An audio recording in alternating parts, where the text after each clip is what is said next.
Nope, there's no public input. Okay. I'll call a meeting of the Finance Committee to order for June 25th at 6:15 p.m. All set? 18. Yeah, and clerk will call the roll. Chairman Wildenhain, Here. Council Moran, Here. Council Rubio. Here. 3 in attendance. No public input. Council Rubio, number 2. Item number 2, an ordinance and amendment of chapters 108, 112, 193, 251, 260, and 302 of the Code of Ordinances of the City of Pawtucket, 1996, regarding various license fees. I move to take this up. So it's been moved by Council Rubio, seconded by Council Moran, that we take up the amendment to the ordinance to the chapters 108, 112, 193, 251, 260, and 302 of the Code of Ordinances for the City of Pawtucket regarding various license fees. All those in favor is taking it up. Aye. This is you, Rick, right? Yep. Okay, so go ahead. I read the. Good ordinance, recommend passage. They haven't been changed since In years. 2003. Yeah, years. Okay. It's been long time. We went through this,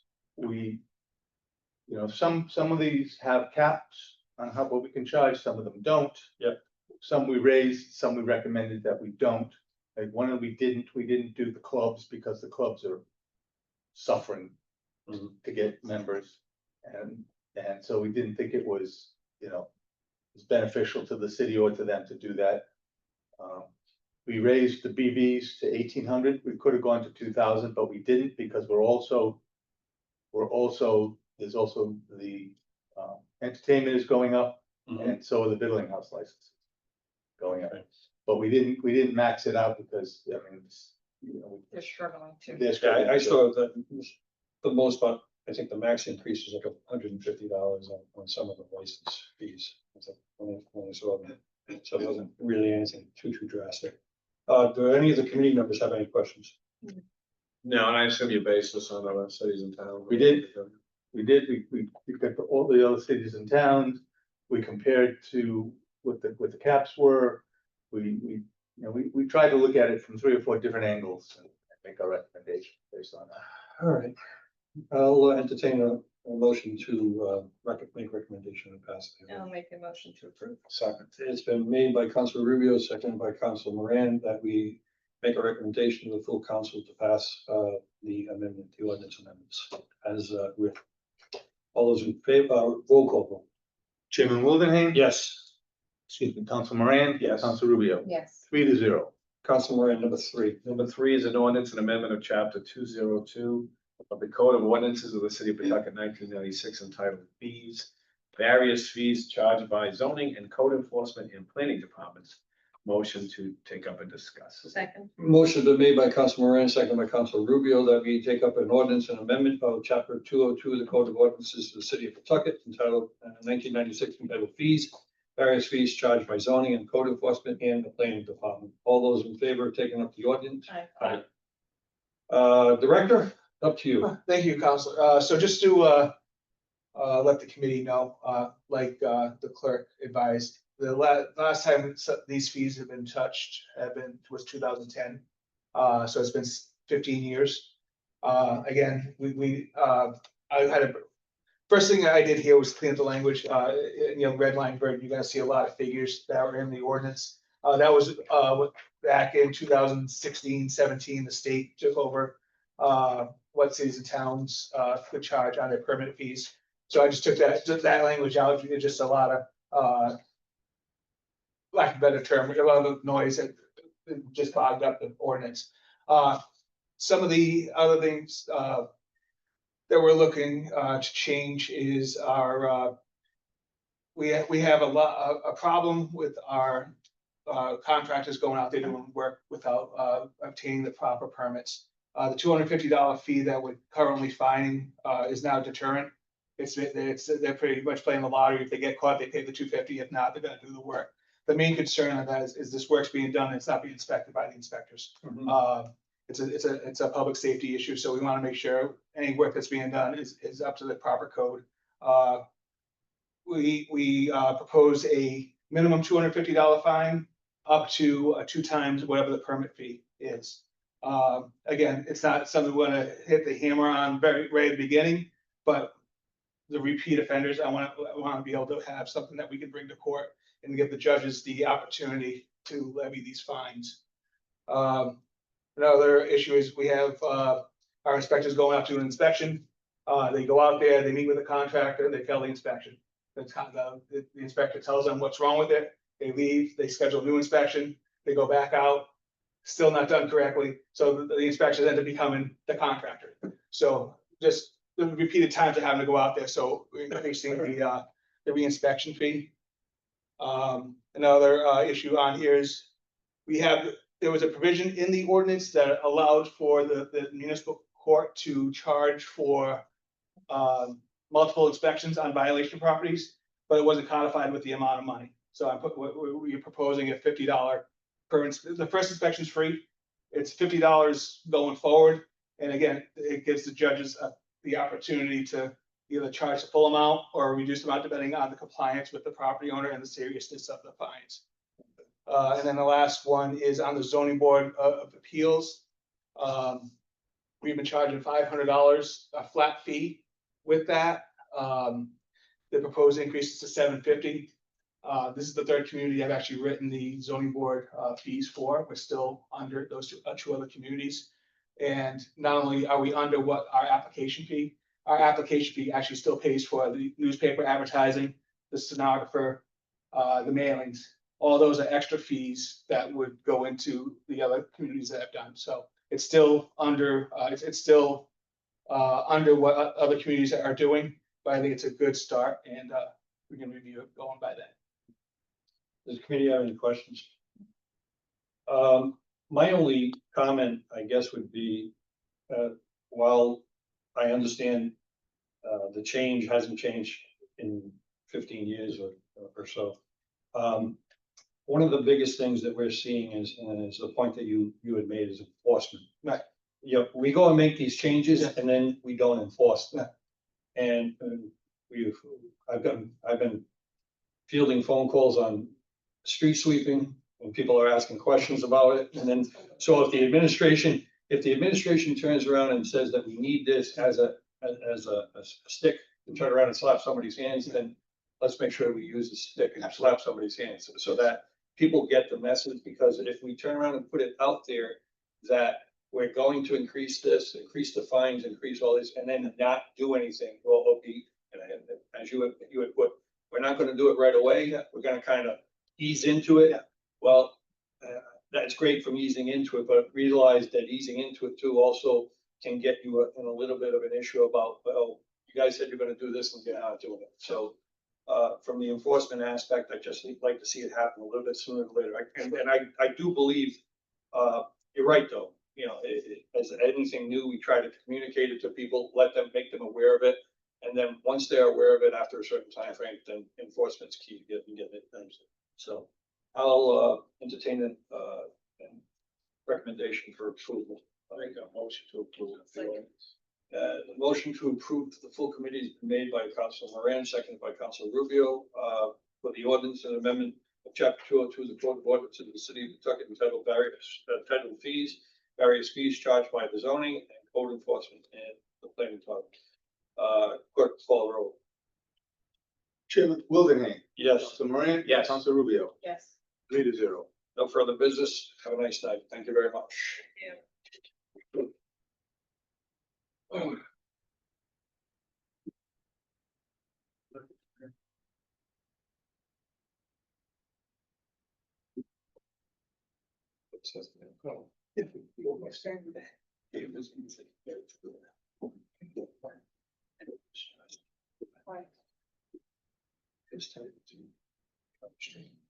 You said something about the municipal.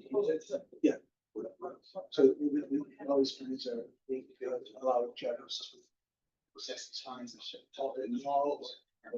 They can use this ordinance too. So we're creating a range for the fine. Correct, yes. And the last one? Okay, go to zoning board. Zoning board? Yeah, and the zoning board, the fee that we're charging still is under what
our temporary council chambers here on Freight Street for tonight's Board of License Commissioner meeting and City Council meeting.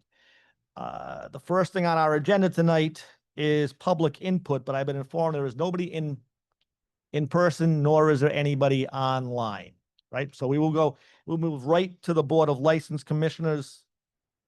Clerk will call the roll. Here. Here. Here. Here.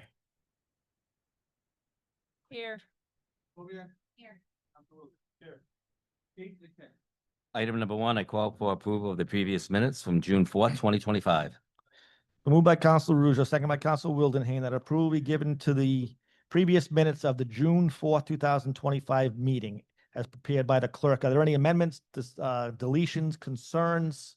Hearing none, all in favor? Aye. Opposed? Motion carries. Item number two, consent agenda, and item number three, petition for licenses, starting with a petition of Centerville Bank Stadium at Tidewater Landing for license to have a 4th of July celebration fireworks. Down to the second page. Last one is private detective renewal Fernandez, Nikki J, Information and Integrity Incorporated. My motion is approval. Moved by Councilor Ruzo, second by Councilor Moreno. That approval be given to items 2 and 3 to consent agenda and petitions for license, starting with item A, a petition of Centerville Bank at Tidewater Landing for a license for a 4th of July celebration. Down through the bottom third of page 2, a private detective renewal for Nikki J. Fernandez. Any discussion on the motion to approve items 2 and 3? All in favor? Aye. Opposed? Motion carries. Item number 4 is advertised for public hearing.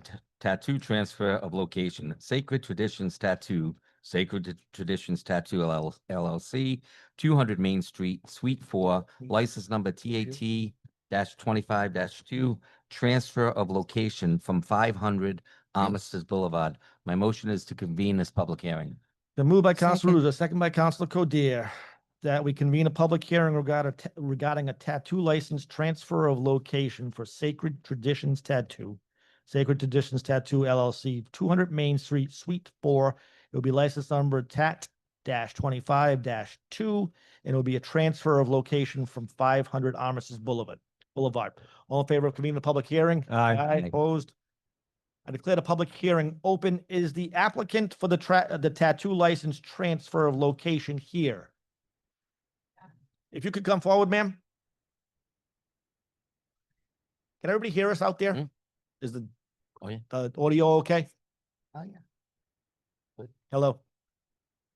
Good, thank you. If you could give your name and home address to the clerk, please. Yes, it's Victoria Loring, 90 Mount Vernon Boulevard, Pawtucket. Loring, Loring. 90 Mount Vernon Boulevard, Pawtucket, Rhode Island. Victoria Loring, 90 Mount Vernon Boulevard, Pawtucket. Okay, we're all set. Thank you, Miss Loring.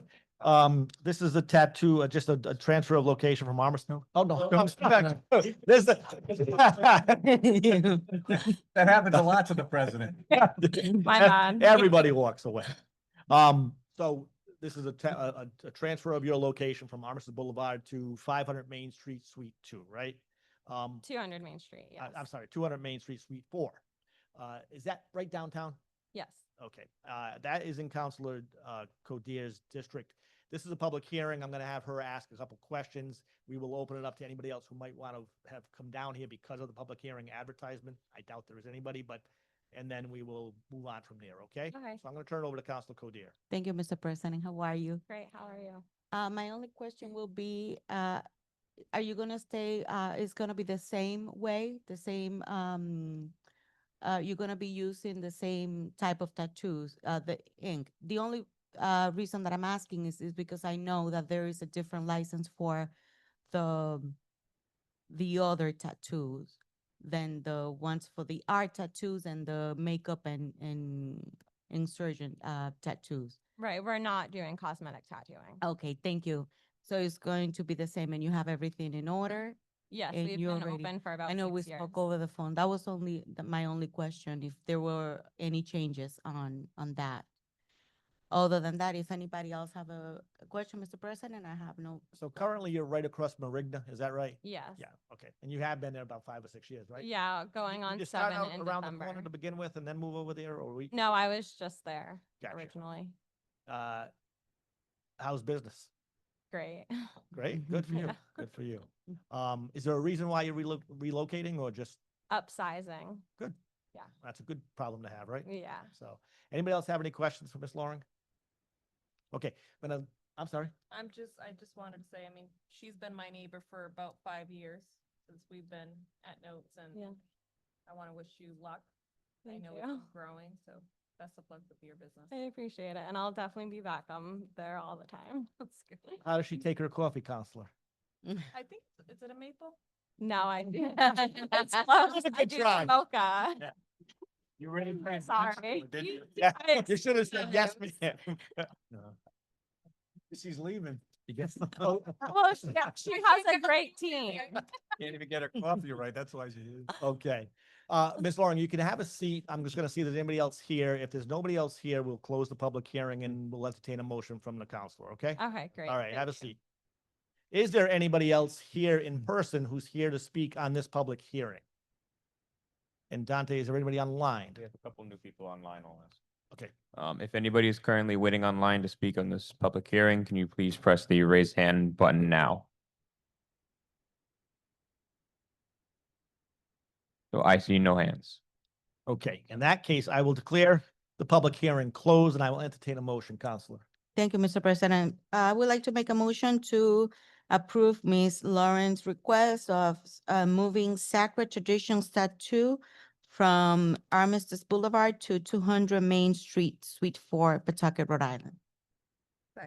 The move by Counselor Codere, second by Counselor Rubio, that approval be given to the petition for a transfer of location, Sacred Traditions Tattoos LLC, 200 Main Street, Suite 4, license number TAT-25-2. Again, a transfer of location from 500 Armistice Boulevard. Any discussion on the motion to approve? All in favor? Aye. Opposed? Motion carries. You're all set, Ms. Loring. Now you are. Now you can walk away. Item number 5 is a communication from McLaughlin and Moran Incorporated to the Pawtucket Board of License Commissioners objecting to the transfer of a Class A liquor license of G's Liquor, RJ's Liquors LLC, transfer to location from 400 Broadway to 274 Broadway in a total amount of $2,757.76. My motion is to file the Second. communication. The move by Councilor Russo, second by Councilor Moran, that a communication from McLaughlin and Moran Incorporated to the Pawtucket Board of License Commissioners objecting to the transfer of Class A liquor license G's Liquors, RJ Liquors LLC. Transfer of location from 400 Broadway to 274 Broadway in the total amount of $2,757.76. The motion is to file that communication. Any discussion on the motion to file? All in favor? Aye. Opposed? Motion carries. Item number 6, a communication from Kevin Martins, owner of 400 Broadway LLC, to Pawtucket Board of License Commissioners objecting to the transfer of Class A liquor license of G Liquors, RJ Liquors LLC, transfer of location from 400 Broadway to 274 Broadway in a total amount of $15,520. My motion is to file this communication. Second. Been moved by Council Ruzo, seconded by Council Moran, that a communication from Kevin Martins, owner of 400 Broadway LLC, to the Pawtucket Board of License Commissioners objecting to the transfer of a Class A liquor license for G's Liquors, RJ's Liquors LLC, regarding a transfer of location from 400 Broadway to 274 Broadway in a total amount of $15,520. The motion is to file a communication. Is there any discussion on that motion? All in favor? Aye. Opposed? Motion carries. Mr. President, before I take item number 7, I'd like to amend the agenda to introduce 2 different communications. Second. It's been moved by Councilor Arujo, second by Councilor Moran, that we amend the agenda for the purpose of introducing 2 correspondents. Is there any discussion on the motion to amend the agenda?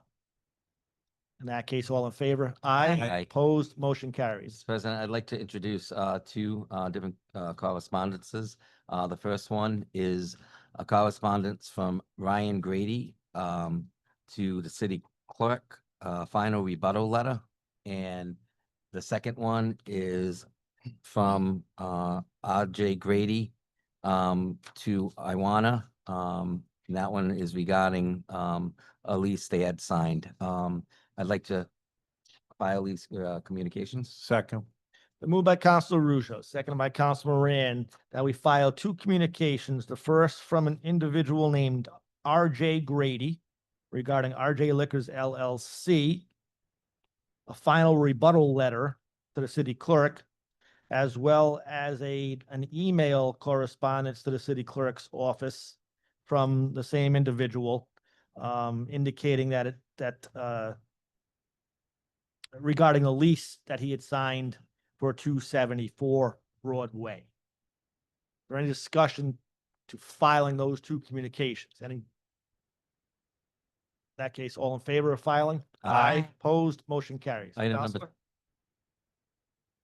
Item number 7 is advertised for public hearing, Class A transfer of location, G's Liquors, RJ Liquors LLC, 274 Broadway, license number LQA 25-1, transfer of location from 400 Broadway. I'm making, the applicant withdrew, at the request of the applicant, wanted to withdraw, this transfer. So, you have any motion on that? Most of the postpone indefinitely? No, it's Just it's withdrawn? Withdrawn at the request of the applicant. So no voting on that, right? That's a motion, right? Withdraw. I mean. Or just a statement? Yeah, we just usually take it, but you can, if you want, if you. So motion comfortable to, doing a motion, do a motion. so I'll make a motion to indefinitely postpone, right? Based on the withdrawal from the applicant. Sure. Yeah, that's fine. Okay, in that That case, makes it's been moved by Council second. Russo, second by Council Miranda. We postpone this item indefinitely at the request of the applicant who wishes to withdraw this request for a transfer. Is there any discussion on the motion to postpone indefinitely at the request of the applicant, the license holder? In that case, all in favor of postponing? Aye. Opposed, motion carries. Item number 8, as advertised for public hearing, Class B victular, expansion of premise to include outdoor seating, Tuga's Restaurant and Catering, S&C Associates LLC, 110 Middle Spring Avenue, license number LQB 24-22 ENT. Motion is to convene this public hearing. The move by Councilor Russo, seconded by Councilor Stacoviak, that we convene a public hearing regarding a Class B victualler expansion of premise to include outdoor seating at Tugas Restaurant and Catering, S&C Associates LLC, 110 Mineral Spring Avenue, license number LQB-24-22. I will declare the public hearing open. It is DC? Okay. Need to, Nonetheless, still seconded by Councilor Stacoviak. Are the applicants or is the applicant from Tugas Catering here? Okay, same sort of thing with the tattoo one earlier. If you could give your name and license, your name and address to the clerk, please. Anna Santos, ANNA, ANA. ANA. That's why I ask. ANA, Santos, SANTOS, Correct. and your address, please? 24 Beecher Street. Pawtucket? Yes. Okay, Miss Anna Santos, 24 Beecher Street, Pawtucket. Hello, Ms. Santos, how are you? Good, good. There was a little confusion on which district this is in. It used to be in District 6 and apparently is now in District 4 after we redistricted about 1.5 years ago.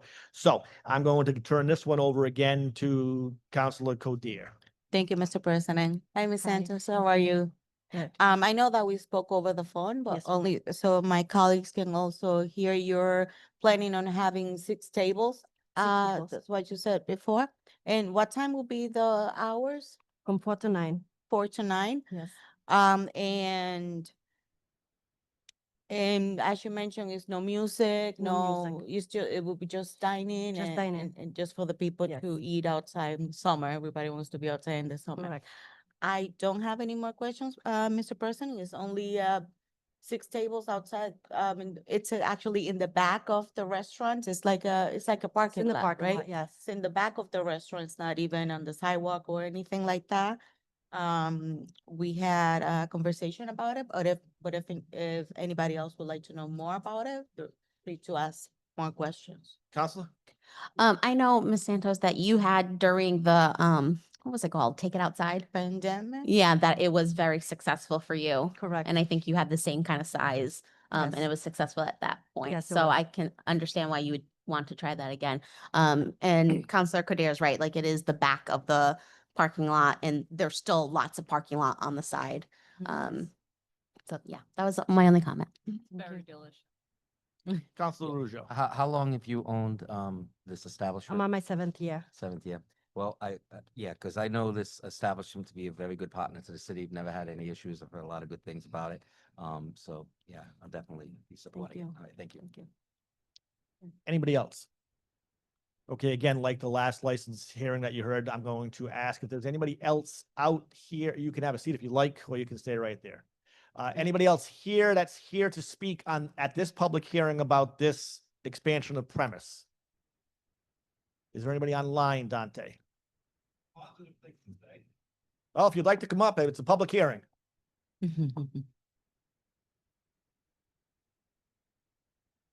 So if you could just give your name and address to the clerk, please. Sure. My name is Emmett Costello, 125 Goff Ave, Pawtucket, Rhode Island.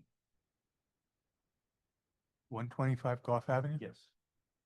Mr. Emmett Costello, 125 Goff Avenue, Pawtucket. Mr. Costello. Yes. I have a little things I wrote up for Anna. I just wanted to say a quick word of Anna's request. I know her personally, and I can tell you she puts her heart and soul in her restaurant.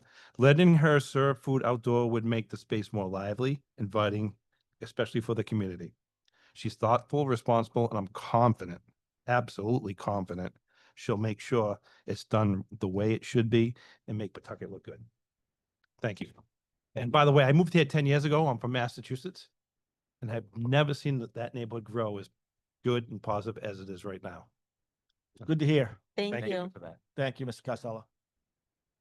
Anybody else here tonight? And anybody online? If you are looking to speak in this public hearing, can you please press the raise hand button at this time? Online. And I see no hands raised. Next, ma'am? You can't hear me? That's the first. I will speak a little bit louder. Is that better? Okay, I apologize.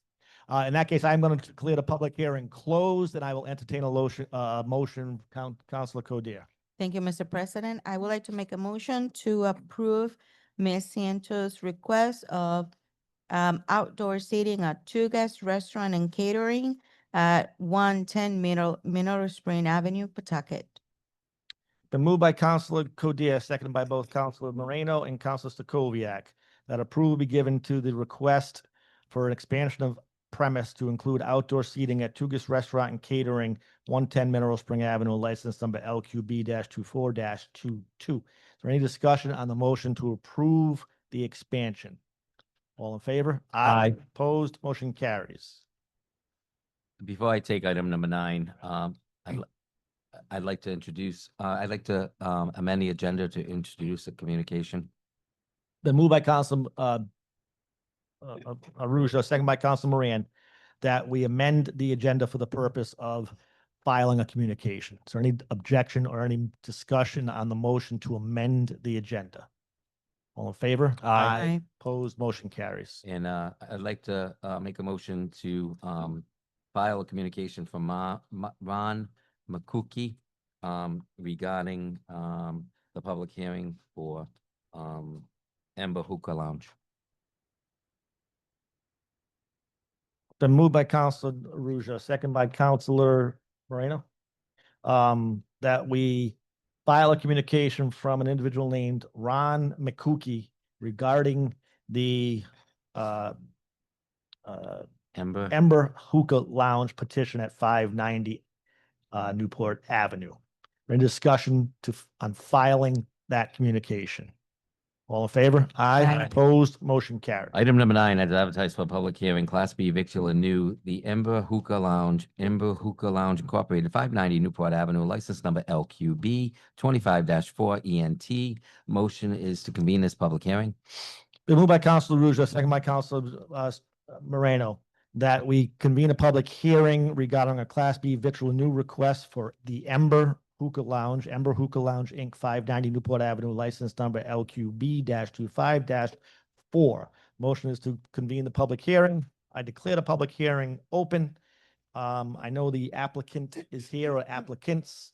Sir, if you'd come forward. Kind of the same thing as the last couple. If you'd give the clerk your name and home address, please. Faris Altapshi, FARES, hyphen TABCHI, What was that? EL what? hyphen. Yeah. TABCHI, T A. ABCHI. Gotcha. And 31 address? Ledgewood Road, What is it? 31 Ledgewood Road, Framingham, Mass.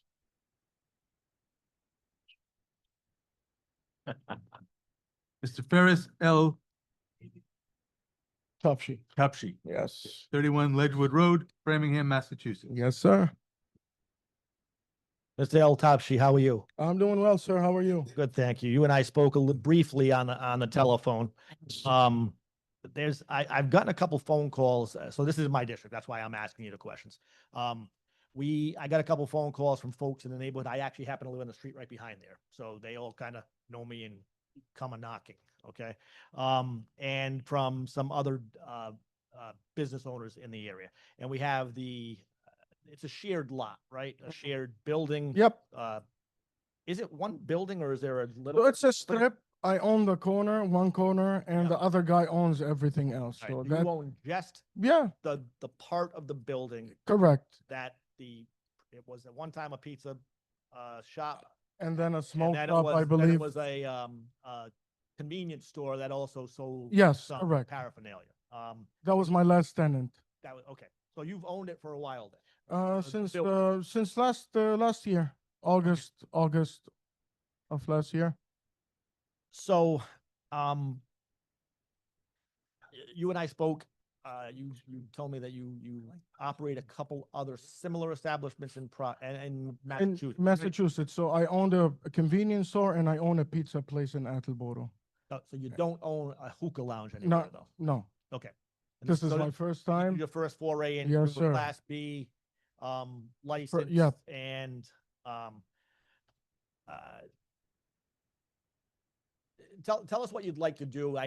I've got some concerns. I've got some concerns about a number of different things, including some of the things that have been raised here. So, This is easy to fix. sure. It's a hookah lounge and we have a few beers, like the top sellers, like 3 or 4. No hard liquor, no nothing else, just tea, coffee, couple of beers, hookah, cold sandwiches, just simple stuff for people to go, have fun and that's it. It's just, there's a dispensary on every corner. This is, still clean, good. It's a decent place. We're gonna have a decent place here. We're And- gonna have to spend a lot of money to make it nice. I worked hard with the fire department. Whatever they asked me to do, I'm willing to do it after, this hearing. Right. And I don't cut corners. I've had 2 successful businesses before and I hope this is gonna be the third. If the license were granted, what would be your hours of business and days of operation? So mostly every day, we're gonna have like 1 day off in the middle of the week probably, but it's gonna be like 12 to 10, 12 noon to 10, 10:30 during weekdays. Mhm. And probably 12 to 11 or 12 on the weekends. Okay. As I said, I have a couple concerns that were raised here by the property owner there, the property owner next door, and some folks who live behind. I know you've still got some things to do with the fire department, right? Yep, And originally, your thought was your menu would just be kind of finger food like chips, and salsa and stuff like that. But you understand that to get a Class B license, you have to have a full menu, right? exactly. That's why we've added some cold cuts and smaller stuff, like simple stuff, And does that cut it, Rick, is It's the, a sandwich menu minimum. okay, Mhm. So it's not hors d'oeuvres, it's not frozen. gotcha. But that satisfies the requirement for a Class B, number one. Sandwiches, yeah. Yes, okay. And the requirement for a smoking lounge, because There are no requirements. I mean the state requirements about 51%. 51% of. Oh, yeah. revenue. Yeah. It's more than 51%. Yep. Okay, so the reason for that, the rationale for that is that we don't allow, the state doesn't allow smoking in Class B restaurants, right? And some people, in order to get past being able to let their patrons smoke inside, they call it a smoking lounge, but they're not really a smoking lounge. It's just a way for them to not make their patrons go outside. Mhm. It's a competitive disadvantage for other restaurants, number one, and number two, it's not a healthy thing for folks who don't want to be in a smoking establishment to be there. So the state has set a threshold of a minimum of 51% of your total sales Yes, sir. come from smoking. It could be tobacco, it could be non-tobacco products, but they're all looped in. You don't think you'll have a problem satisfying No, that, sir. right? No, sir. So are there any other questions for the counselor? Thank you. I only have one question about the ventilation or the structures that used for the. Oh, yeah, we're gonna, of that. install, I'm working with the fire department, we're gonna install a smoke eater, heat detectors all over the place. We've been working with the fire department on that. Thank you. Thank you. I saw you, Counselor, first. Okay. Hello, I just have a couple questions. What's the occupancy?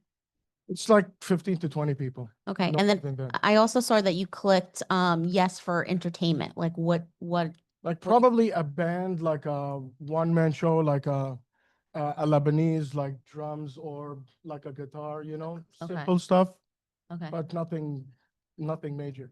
Okay. I think my worry is that we've had other hookah lounges that have ventured into the club Oh, no, no. esque view, and we're trying to stay away from that. I'm trying to stay away from that. Okay. Trust me. Counselor Rubio. So you haven't run a hookah lounge before. Is there anyone on your team that's experienced to run a hookah lounge? My business partner. Okay. They're your business partner? Yes. In this Yes. business you work, okay. And how would you address these concerns? I take it you've read through. To be honest, it's not major. Like the parking, we don't need that much parking. I don't know why the other guy is that worried about the parking. We have enough parking in front of my place, So, and the other main concern for this gentleman is we're gonna serve hard liquor. We're not gonna serve hard liquor. It's just another option for people, just the top sellers, Corona and Bud Light, and it's like 4 or 5 types of beer, and that's it. We have coffee, different types, Turkish coffee, regular coffee, different types of teas. That's our main thing. Hookah, tea, coffee. It's just an option. The alcohol is just an option. Now, there's a residential apartment there, right? Am I mistaken? So if you Right look, to your left of if you them? look, no, to your Right, right is it's what used to be a residence, but now it's a law office. It was a Okay. residence, then it was a real estate office, now it's a law office. And then there's a resident on the corner directly on the corner of State Street. There are nothing but single-family houses directly behind the property. And that's a bit of my concern. It's nothing that's necessarily fatal, but I've got to talk to some more folks. I appreciate your honesty. Absolutely. I get a good feeling, to be perfectly honest with you. Sometimes we get folks who come down and say it's not going to be this, and then suddenly it's that. We're not going to serve this, and suddenly they're serving that, and I don't want you to worry. I promise you, I have 2 successful businesses in Massachusetts. I don't cut corners. I follow the rules. I own a convenience store, and probably I'm the only one that doesn't sell anything from under the counter. I don't like it.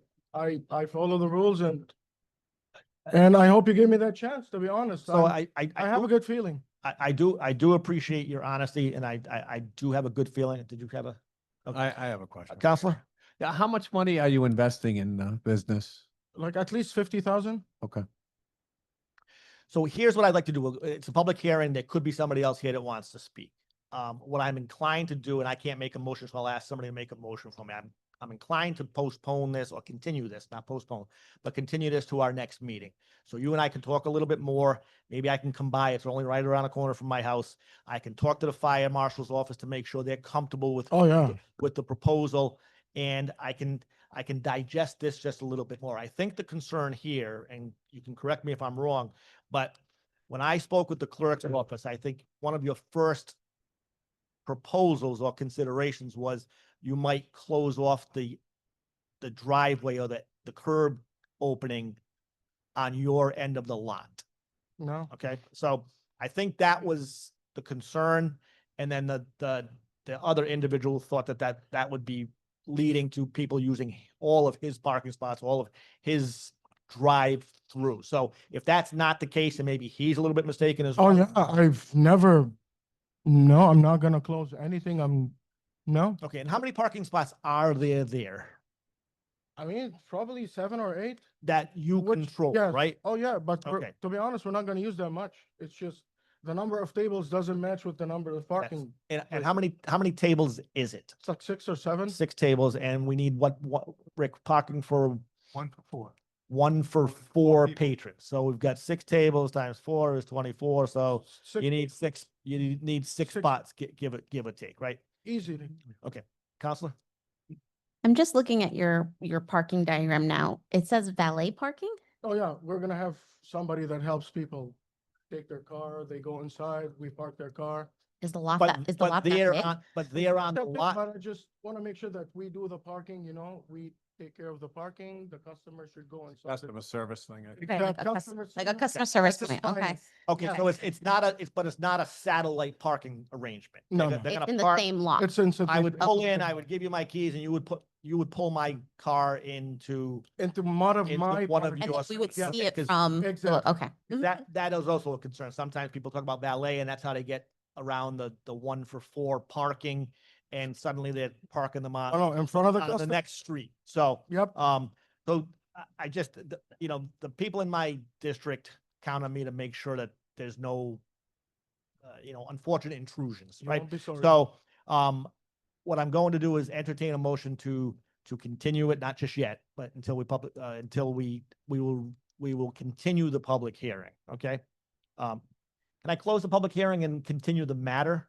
Sure. Okay, so that's what I'll do. That way we won't have to worry about people coming back down next time around. What I will entertain is a motion to continue it to our next meeting. And you and I will get together.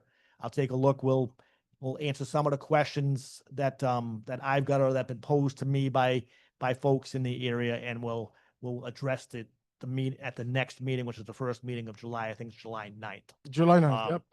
And everything goes according to plan, you might not even have to come back, okay? But I hope so. we will at least continue this, hopefully, if I can get a motion, until July 9th. All right. It's not a no, it's just not a yes tonight. And I just need to do my due diligence, I okay? understand. So, we're gonna meet before the next hearing. Yes, you have, I gave you my cell phone. It's Yep. easy to get me that way. I don't wanna bother you. If you tell me a day and a time, I'll be happy to, Well, you know what? Call me tomorrow morning. All right. Call me tomorrow morning, not too early. Yeah. And again, I can meet you right there. It's literally, it's probably, Exactly. it's probably, Exactly. Yeah. 800 yards from my house.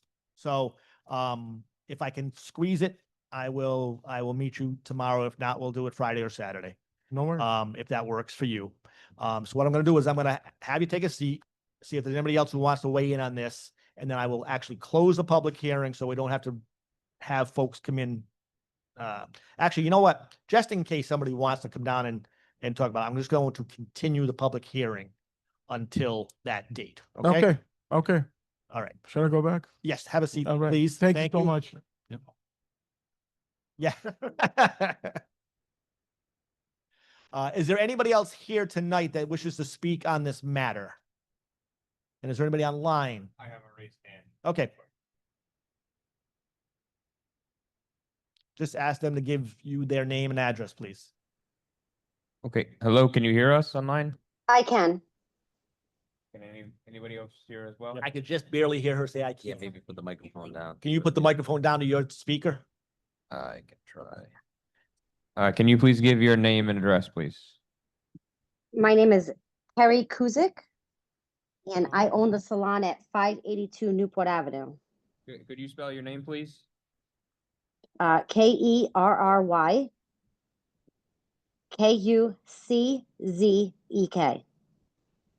K-U-C-C-E-K. And her home address? And your home address, please? 81 Enfield Street, Pawtucket, Rhode Island. Enfield, is that what you said? Enfield. Yeah. Correct. We are having trouble hearing you, Kerry. Just give us a second to see if we can get a little bit better audio. Okay.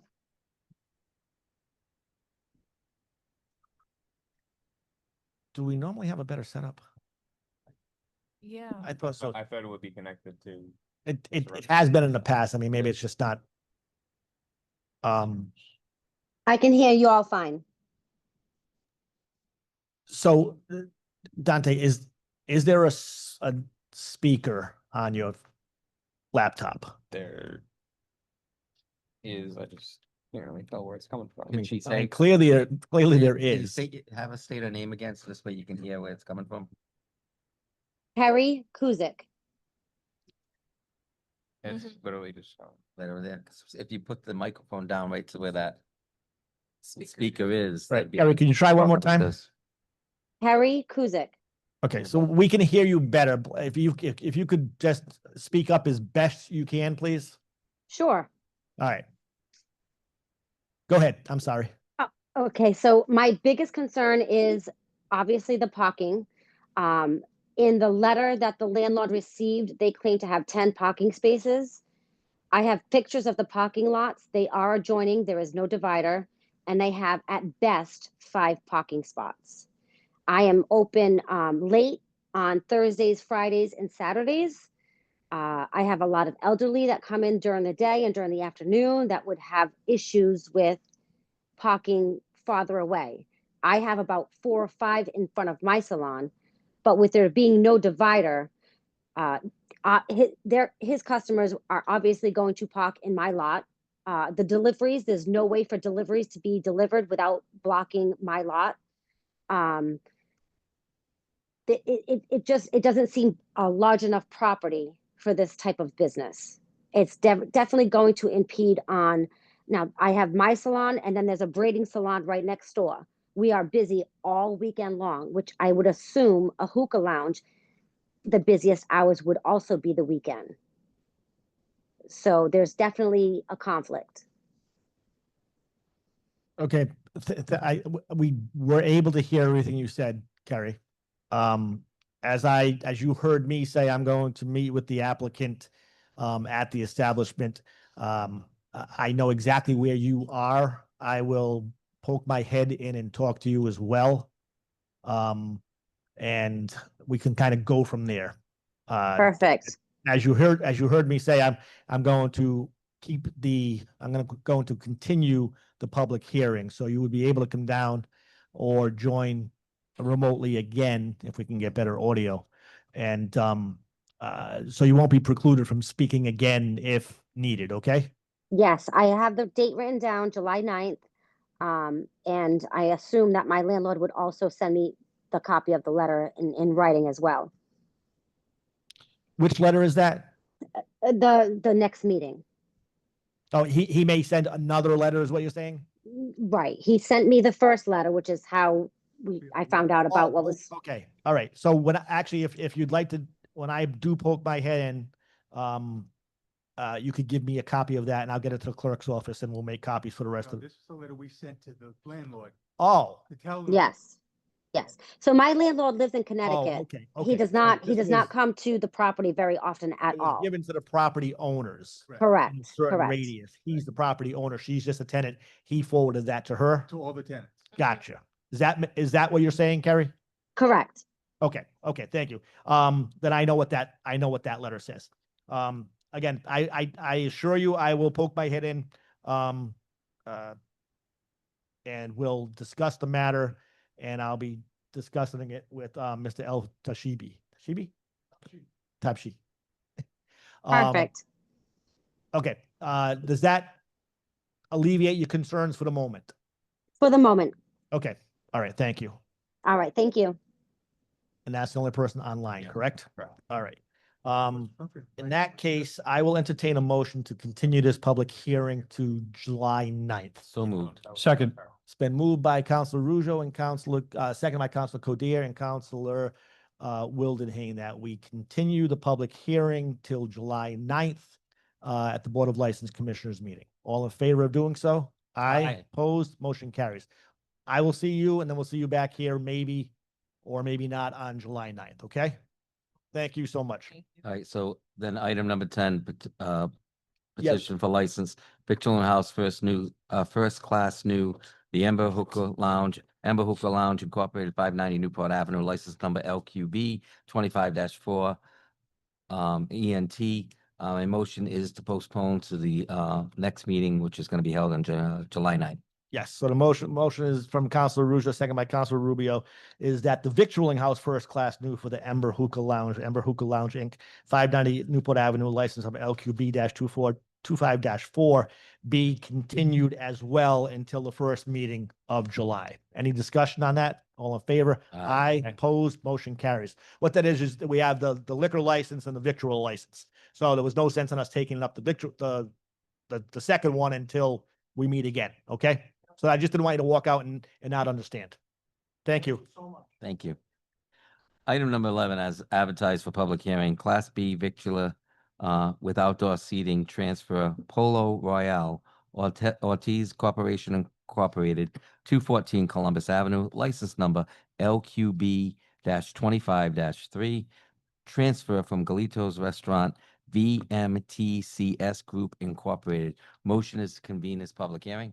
So moved by Counselor Rougeau. I'm having a tough time with you tonight. Counselor Rougeau, second by Counselor Moran, that we convene a public hearing for a Class B victular with outdoor seating transfer from Pollo Royale, Ortiz Corporation, Inc., 214 Columbus Avenue, license number LQB-25-3. This will be a transfer from Galito Restaurant, VMTCS Group, Inc. I will declare the public hearing open. Mr. Heeman, how are you? Good, Mr. President. Thank you for having me here today. Could you just actually give your name and business office Yes. address? Attorney Nicholas Hemond, Hemond, Darrow Everett, 1 Turk's Head Place, Providence, Rhode Island. Excited to be here today with you here in Pawtucket on behalf of Pollo Royale. I'm here with the Ortiz family from El Salvador. And this is one of those business proposals that, you know, is really, not to be too dramatic, but what our country is all about. The Ortiz family, this would be their 7th location. They moved to this country in the early 2000s. They worked in the restaurant business, worked in the kitchens, and within 3 years of doing that, they opened their first Pollo Royale location in Charlotte, North Carolina. They have since opened another location in Charlotte, and they have 4 in Massachusetts. This would be their first location in Rhode Island. So a true immigrant success story, and very exciting for them to get involved here in Rhode Island. It is a chicken restaurant. We've included a copy of the menu with our application. If you don't have it, I do have others. I can give that for you, over to you. But it's a chain restaurant. So this will be their 7th location, very well established where they have operated before. Obviously, this location, Mr. President, I know you're familiar with. It's in your neighborhood. It has been a restaurant, hospitality establishment for as long as it goes. So not really looking to change much of anything, consistent with prior operation, as we understand it to be. I know there was some concern among your constituents about a drive-through. While they are a predominantly takeout-oriented restaurant, there will not be a drive-through at this location. It's not in the cards. If you look on their website, you'll see that only their first location had a drive-through. None of their other locations do. They're predominantly city-oriented, streetscape type of locations that, you know, the door is right on the sidewalk, parking lot in the rear to the side. The only reason the first location has a drive-through is they took over a fast food space. They are not a fast food restaurant, but they are very focused. You know, truthfully, as you know, I represent a lot of restaurants in our state, but most restaurants nowadays are heavily focused on takeout business. So the majority of their business is takeout. While the BV would allow them to operate until 1 AM, they're not looking to operate until 1. They're looking for probably most likely some kind of a closing time between 11 and 12. They like the flexibility to figure that out and obviously see how it goes. I've let them know that they're right in your neighborhood, so they intend to be very responsive to anything that goes on there, but not looking for the late night hours, certainly. And here we go. I found it while I was talking. But I think it's going to be a great addition to the city.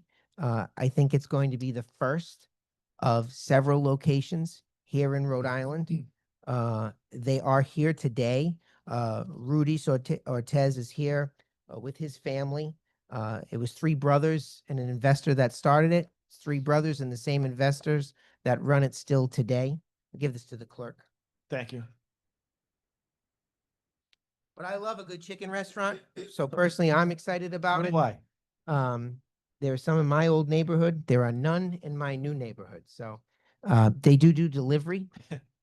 So you won't have to venture out if you're looking for something to be Got it. brought to your door. But I think this is pretty good. No entertainment, nothing scary, no hookah, none of those things. Yeah. Just a good old fashioned family restaurant and a good old fashioned American success story. So you are right. It's been a restaurant for as long as I can remember. It was first a Friendly Tap, then it's been Galito under 2 different owners over the last 15, 17 years or so. The bar area would stay open till maybe 10:30. They might have had 1 or 2 people sitting there. So the neighborhood is accustomed to it being closed fairly early and quiet for the most part. I don't have any doubt that that will be the same with the Ortiz family running it. It does come presently with outdoor seating. Do they intend to utilize the outdoor seating? I believe the application does include the request for the outdoor seating to be consistent with prior practice. Obviously, they'll be sensitive to that. Usually the cities and towns have regulations. You have to have it closed out by a certain time, Right. whatever the rule is in Pawtucket. I think most places it's 11. If it's earlier, that's fine. Whatever the rule is, they'll comply with it. Okay, so I don't really have any concerns, especially that, the biggest concern was that because it's on a corner and there are 2 driveways that people were concerned it was going to be, a raceway to the drive-through. I'd like to consider an 11 PM closing time, at least to start, and we can revisit it if need be, if that's okay with your client, if you want to talk to him about it. Matter of fact, would you like to bring your client up? Sure. Someone want to come up?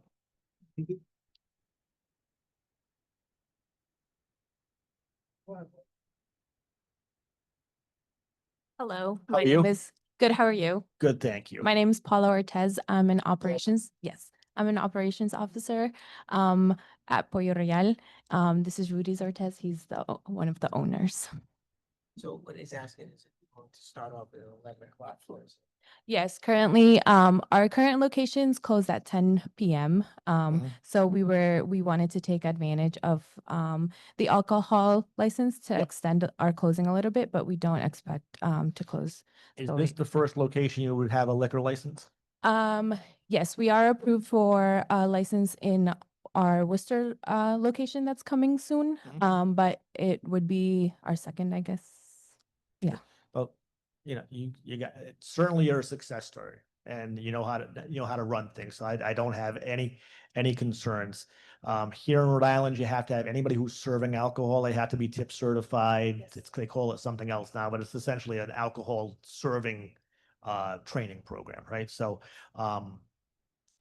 I would say closing outside 10 o'clock so that you can wrap things up and it's not imposing on the folks. Really, it's just the people on the left of your parking lot, right? And you've got built-in clientele right across the street in the lofts. So it should work out well for you. But with an 11 o'clock closing time, at least to start, and we can talk things through. And the understanding that, the drive-through is not in the cards, that's perfectly fine. So I don't have any further questions. I think this is going to be a good location. I think I'll probably be there somewhat frequently. Does Yeah. anybody have Any, Council Rubio? I just want to say I'm so excited because this is right around my neighborhood too. I'm very excited for Pollo Asado. I've been waiting for a location like this forever around chicken all day. You'll love it. I'm excited. Good luck. Thank if you so it's much. approved. Work. Council Hey, Ruzo? when you're taking over a real good location, we had Galito's Restaurant was there for numerous years and they did a real good job. But obviously you've been, I looked at your website real quick. You've been in business since 2006, well established. So looking forward to you to be a good community partner with the city. So thank you. And it is a nice little bar area you have, cocktail lounge area you have. So, make the most of it. And I think the neighborhood will welcome you. So, Counselor.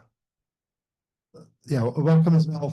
Ironically, I just wanted to say that Galito stands for chicken, so it's kind of like they have a chicken sign. You guys are taking the chicken business, so that's good. And World Cup coming up, bar will be perfect. So.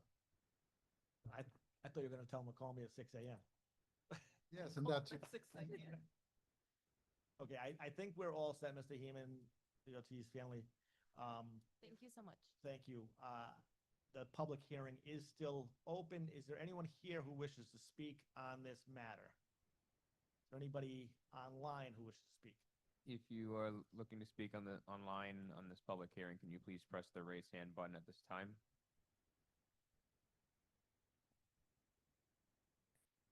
I see no hands raised. Then I will declare the public hearing and entertain a motion. Mr. President, I'll entertain a motion to approve the Class B victual with outdoor seating transfer to Polo Royale Ortiz Corporation Incorporated, 214 Columbus Avenue, license number LQB 25-3, transfer from Galito Restaurant, VMTCS Group Incorporated. Do I need to put it at 11 o'clock? 11 o'clock closing closing. and 10 p.m. 10 p.m. Wrap up on outside. Wrap up on the outside. So that would be That's agreeable. stipulation. Second. Okay, it's been moved by Councilor Rujo, second by Councilor Codere, Councilor Gregor, and Councilor Moreno that approval be given to the proposal for a Class B victual license with outdoor seating transfer to Pollo Royale Ortiz Corporation, 214 Columbus Avenue, license number LQB 25-23. This is a transfer from Galito Restaurant, VMTCS Group, Inc. And again, the motion is to approve with an 11 p.m. closing time and a 10 p.m. closing time for outdoor seating. Any discussion? And we're good, yes? Any discussion? All in favor? Aye. Opposed? Motion carries. Okay, item 12 too. or- Yep. Okay, so item number 12, petition for license, victualling house first class transfer, Polo Royale Ortiz Corporation Incorporated, 214 Columbus Avenue, license number LQB 25-3, transfer from Galito Restaurant, VMTCS Group Incorporated. Motion to approve. Second. The move by Councilor Rujo, second by Councilor Moreno and Councilor Stacoviak. Was that you? That approval be given to item 12, the petition for a victualling house first class transfer of Pollo Royale Ortiz Corporation, Inc., 214 Columbus Avenue, license number LQB-25-3, transfer from Galito Restaurant, BMTCS Group. The motion is to approve. Is there any discussion? All in favor? Aye. Opposed? Motion carries. You're all set, folks. Good luck. Good luck. Good luck. As advertised on item number 13, as advertised for a public hearing, Class B victualler expansion of premise to include outdoor seating, Classic Cuisine Investment LLC, 266 Grand Avenue, license number LQB 25-2, previously Esquina Colombiana Bar and Grill, La Esquina Colombiana Bar and Grill LLC, with the previous stipulations of item 1, a maximum of 4 tables outside with 2 tables on Grand Ave and the other 2 tables on Suffolk Avenue, 2 chairs per table. And number 2, outdoor service must end by 8 p.m. Motion is to convene this public hearing. Second. It's been moved by Councilor Rujo, second by Councilor Wildenhain, that we convene a public hearing regarding a Class B victual expansion of premise to include outdoor seating. It's Classic Cuisine Investment LLC, 266 Grand Avenue, license number LQB-25-2. Previously, Esquina Colombiana Bar and Grill, La Esquina Colombiana Bar and Grill LLC. The 2 previous stipulations, a maximum of 4 tables outside with 2 tables on Grand Avenue and the other 2 on Suffolk Avenue, 2 chairs per table, and the outdoor service must end by 8 p.m. Again, this is a public hearing. I will declare the public hearing open, and it looks like our applicant is already beating us to the punch and come up to the podium. Could you please give your name and address to the clerk, please? Schneider Malat, 266 Grand Ave, Can you spell your name for me, please? SCHNEIDA. Malat, MILATTE. Okay, and your address? 266 Grand Ave, Pawtucket, Rhode Island. Grant Ave.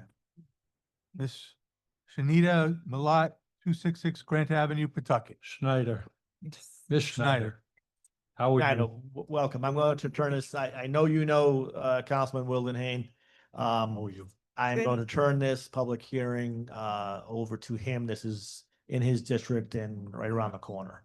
Yes, thank you, Council President. Ms. Schneider, how are you tonight? Good. Very good. Okay. We've already talked and had previous discussions about, the tables being outside and being Yeah. close to, Yes. I know with the hot weather coming in, I know you want to utilize some of the outside space because Yeah. you have a very small Definitely. space. Yes. So could you give the council members, a brief view of what you want to do there and hours of operation, how many days a week and how many people you'll have employed? For the outside table, I asked for it to be there since Screen I already had it, Mhm. but I haven't planned yet if I'm gonna use it yet. Because most of my business is takeout. So I just wanted it there just in case if I'm having a little event Mhm. to put it, but it's not gonna be an every weekend thing or everyday thing. And what's the type of food you serve? I serve Caribbean Haitian food, so a lot of fried stuff, fish, salad. So basically. Hours of operation? As of right now, we are 11 a.m. to 11 p.m. Monday to Thursday, and we'll 11 a.m. to 12 Friday, Saturday, and Sunday. On Sunday. And after 12, we do takeout until 1 a.m. Okay. You and I had that discussion, that, you know, that, those hours work for me as long as you keep it in the business. Yeah. So what I really wanted to do, and I knew it was like 11 to 12, we were talking about the hours of operation 7 days a week. Yes. And then 11:45 would be last call. And also put in there that any ambient music that you're playing inside goes off at 11:45. So definitely. that way there, at 12 o'clock, the door is basically locked for patrons to come in, but you'll still be doing DoorDash or takeout Yes, menu. So Yes. I don't have an issue with that. I haven't, you've been running it for a little bit and I haven't had any issues. So, I do support it at this point. Like we said, I think the main thing is at 12 o'clock, the place will be locked up, but you'll be only serving meals, that'll go for another hour. And I don't, again, I could drive by, you're on the next block over from my house, so I drive by on my way home half the time. Yes. You're very quiet. It's a neighborhood setting. We've Yes. had that discussion that it's important to me that it remains that way. Yeah. Very quiet, so we don't have issues. And you've indicated too that you don't want to have any issues with your neighbors. And I've No. appreciated some of the issues that I have brought to your attention that you've already addressed them. We had a Yeah. fence that was falling down. You already Yes. took care of it. And again, I think you'll be an asset to the area. So Thank you. I welcome you aboard. So Thank you. that's all the questions I have, Councilor. Excuse me, does anybody else have any questions for the applicant? Aaron, did you say Haitian food or Yes, Caribbean, Haitian. just Caribbean or? Caribbean Haitian food. It's a little mix, What's but the- most likely Haitian food. Gotcha. What's your best dish? A red snapper, a fried red snapper. Oh, Jesus. And it's good too. All right. Okay, so you've seen how this is work. I'm gonna have you take a seat and we're going to see if there's anybody else here that wants to weigh in or anybody online, and then we'll address the situation, okay? Thank you. Thank you for coming down. Anybody else here that wants to speak on this matter? Anybody online, Dante? If you're currently sitting, waiting online, Wow. You lost your mic. Rick, do you want to just ask? If there's anyone online who wishes to speak at this time, please raise your hand. Anybody? No one, sir. Okay, then I will declare the public hearing closed and I will entertain a motion. Counselor Wildenhain. I'll make the motion that, we approve the license, the BV license. With any discussion about the other things you talked about, or are you comfortable that you've come to an agreement with the applicant? I've come to an agreement with the applicant. We're gonna leave the, like she said, she had those stipulations from the previous owner, Mhm. would just like to extend that to that point. But she's indicated too that the outdoor service would end by 8 o'clock and, that would get pulled inside. So, and she said that might not be a function just to make a little more room for her to outside. So I wanted her to have that benefit. So I'll leave those two on there and, then I think, is it for the vigiling that we can turn around and establish the hours, or you want to establish? it No, here? it would be that one. This one? Okay, yeah. Then let me turn around and put out the hours of operation will be from 11 a.m. to 12 a.m. Not 1 hour, it'll be 12 a.m. at 11 night. a.m. to midnight? Yeah. Okay. And then 11:45 will be last call, and the music and the ambient music inside will stop. Along with the service of patrons. And then from 12 to 1, it'll be takeout service only.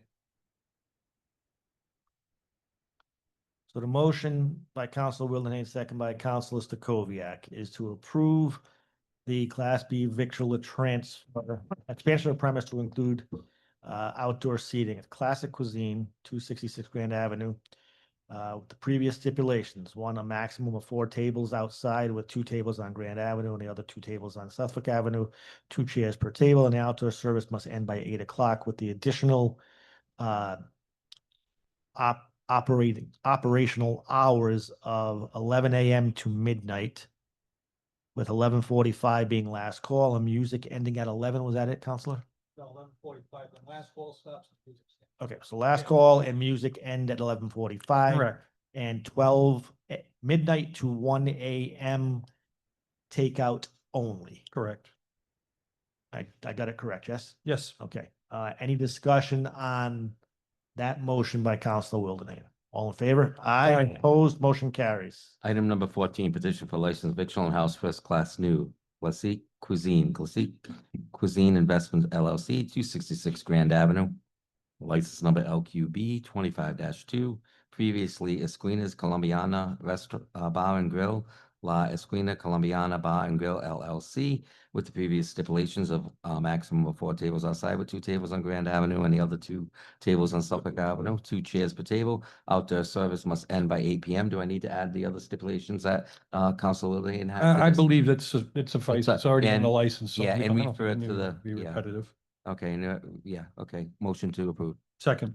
The move by Councilor Ruzo, second by Councilor Wildenhain, and that approval be given to a victualling house first class new Classic Cuisine 266 Grand Avenue, license number LQB 25-2, previously Esquina Colombiana Bar and Grill, La Esquina Colombiana Bar and Grill, LLC, with the 2 previous stipulations of a maximum of 4 tables, with 2 tables on Grand Avenue and 2 tables on Suffolk Avenue, 2 chairs per table, and the second one being outdoor service must end by 8 p.m. Is there any discussion on the motion to approve with the previous stipulations? All in favor? Aye. Opposed, motion carries. You're all set, ma'am. Item number 15, the following petition for license was postponed at the meeting held on June 5th, 2025, and is again taken up. Entertainment in Class F1, full privilege, petition of Aquiles Pires Mendez to conduct an I Love Brava Sunset Festival to sell food and alcoholic beverages at Festival Pier, 21 Tim Healy Way on Saturday, July 12th, 2025, from 4 p.m. until 10 p.m. with a rain date of July 13th, 2025, from 4 p.m. until 9 p.m. License number is EVT-25-31. Motion is to take this license up again. The move by Council Ruzo, second by Council Codier, that the following petition for license that was postponed on a meeting held on June 25th be taken up again. It's an entertainment in Class F1 full privilege, a petition of Aquiles Perez Mendez to conduct a I Love Brava Sunset Festival to sell food and alcoholic beverages at Festival Pier, 21 Tim Hilly Way, excuse me, on Saturday, July 12th, 2025, from 4 p.m. until 10 p.m. with a rain date of the following day, July 11th, from 4 p.m. until 9 p.m. It would be license number EVT-25-31. I will take again up the matter and turn it over to Councilor Codier. Is the applicant here? Will the applicants come forward, gentlemen?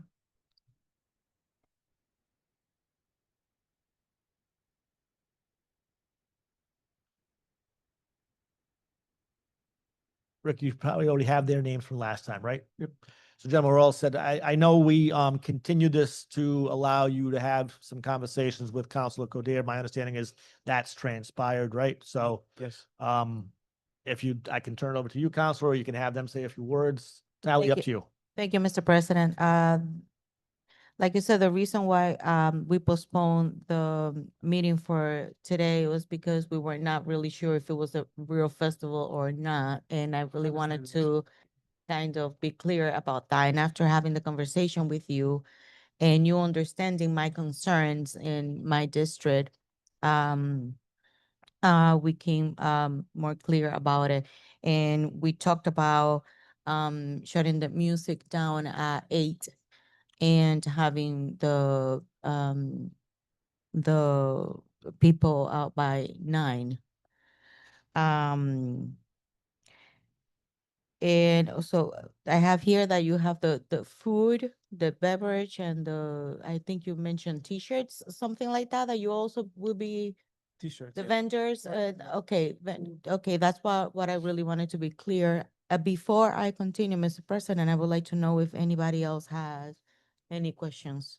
Does anybody have any questions for the applicants? Counselor? So you gentlemen understand that it's 8 o'clock now, for the music to stop at 9 o'clock. You're getting everybody out. You guys worked that out with the counselor? We worked out at 8:30, as you mentioned. 8:30? On the music. I just wanted to be sure, because those are the things. that Light you- on if it's not on. We It's couldn't on, quite it's hear on. you. The green light on? Okay. If you could just say what you just said into the microphone, please. Oh, yeah, we worked out as 8:30 to shut down the music and have people out by 9. Okay. 8:30 music, 9 o'clock. Is that It might be, how you recall it, Counselor? Or yes. and on, and Yes, are you it's 8:30, that's you fine. not Yeah. no longer? Yeah, Mhm, I mean mhm. you're still comfortable with that, right? Yeah. Mhm. Okay. So that's what you guys discussed, and that's what she still understands, and she's comfortable with that as well. Yes. If I recall correctly, you held this a few times, but on Roosevelt Avenue, right? But that site wasn't available this year? Yes, yes. Okay. Construction. Okay, so this is not a public hearing. This is a request, a petition for a license, so I don't have to close the public hearing. Is there anybody else here that wants to speak on this? It's not precluded. Okay, in that case, then, Counselor, I will defer to you to make a motion. Thank you, Mr. President. I would like to make a motion to approve Isle of Brava request of the Isle of Brava Sunset Festival to sell food and alcoholic beverage on Festival Pier on Sunday, July 12th from 4 p.m. to 8:30 p.m. Music stops about 8:30 p.m. and leaving by 9 p.m. And I would like also to say the next day by 12 p.m. I will be going to the park to make sure that everything is cleaned. Yes. Second. Gotta get my bearings now. Okay. Move by Counselor Coder, second by Counselor Gregor, that approval be given to the petition to conduct an I Love Brava Festival to sell food and alcoholic beverages at Festival Pier, 21 Tim Healy Way, on Saturday, July 12, 2025, from 4 p.m. until 9 p.m., with the music stopping at 8:30. And a rain date the following day with the same hours of 4 p.m. until 9 p.m. with the music stopping at 8:30 if that's needed. Be licensed number EVT-25-31. Is there any discussion on that motion by Councilor Coder? All in favor? Aye. Aye. Opposed? Motion carries. You're all set, gentlemen. Good luck. Thank you. Thank you very much. Thank you. Item number 16 is a communication from Captain Dino Giorgio, Pawtucket Police Department, to Pawtucket Board of License Commissioners, report from Aloha Restaurant Lounge at 904 Main Street. Motion is to file the communication. Moved by Councilor Ruja, second by Councilor Gregor, that a communication from Captain Dino Giorgio, Pawtucket Police Department, to the Pawtucket Board of License Commissioners regarding a report for Aloha Restaurant Lounge at 904 Main Street. The motion is to file the communication. Is there any discussion? Counselor? So I think there must have been some sort of miscommunication to what exactly I had requested and the board had requested regarding to reports, calls and so forth. So, I read the captain's report, and according to this,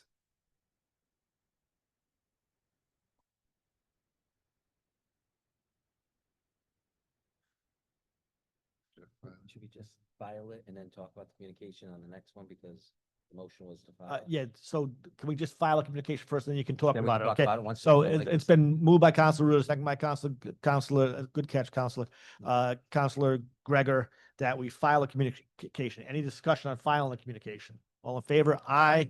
Now on the communication itself, Counselor, go ahead. okay, so this is the email from Captain Giorgio. He says here that he conducted a check of Aloha Restaurant and Lounge on 904 Main Street and did not find any reports of any violations or police calls for service to that location.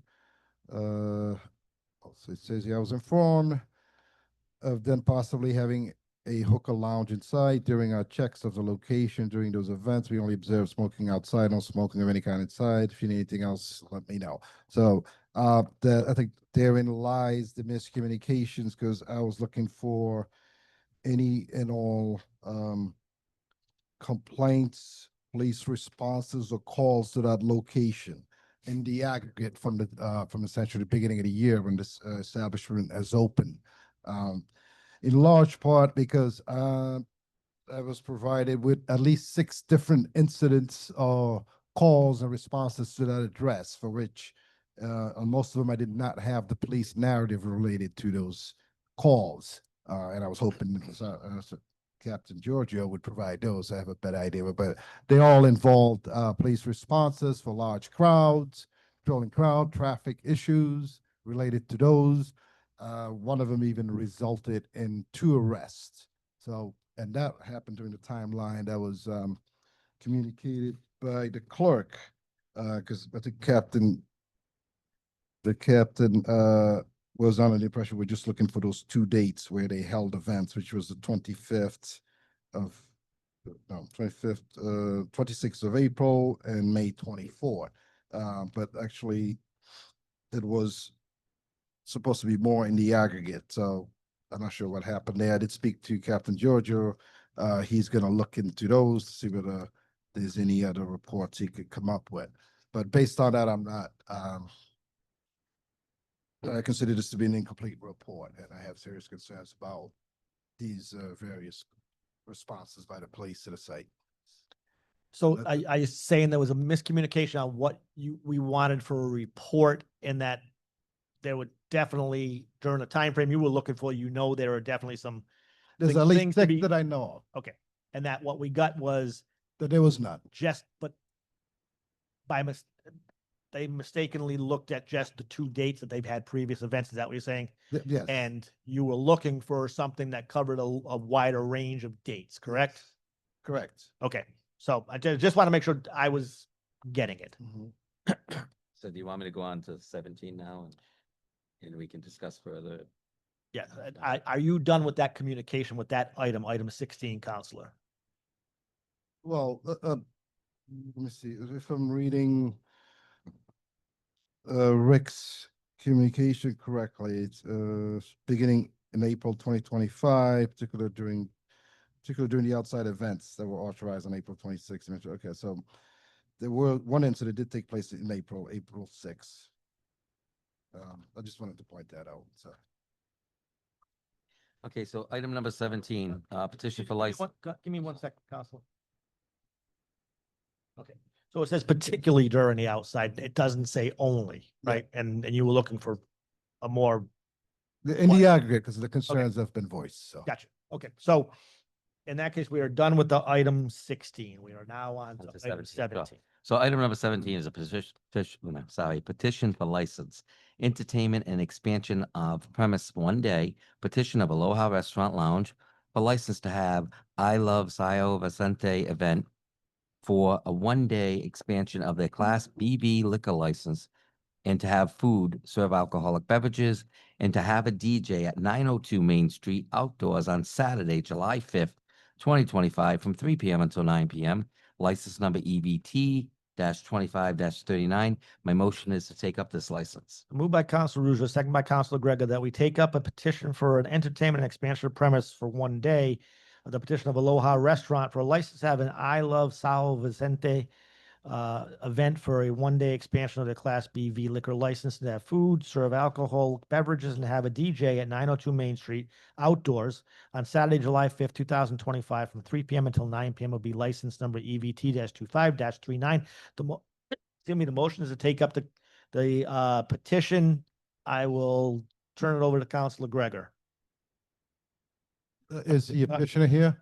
Yes, I believe so. Mr. Lopez, can you come forward, please? Good to see him. Good night. How you doing, Mr. Lopez? And we have his from the last time too, so. So Mr. Lopez, when I spoke to you the last time, I did tell you that I was in possession of several reports regarding calls at the establishment, and I was waiting for some narratives. Unfortunately, there was some sort of miscommunication. I didn't get it. So if you are relying on on Captain Giorgio's report saying that there was none, I don't accept that because that's not the case. Okay. So like I said, it's based on a miscommunication.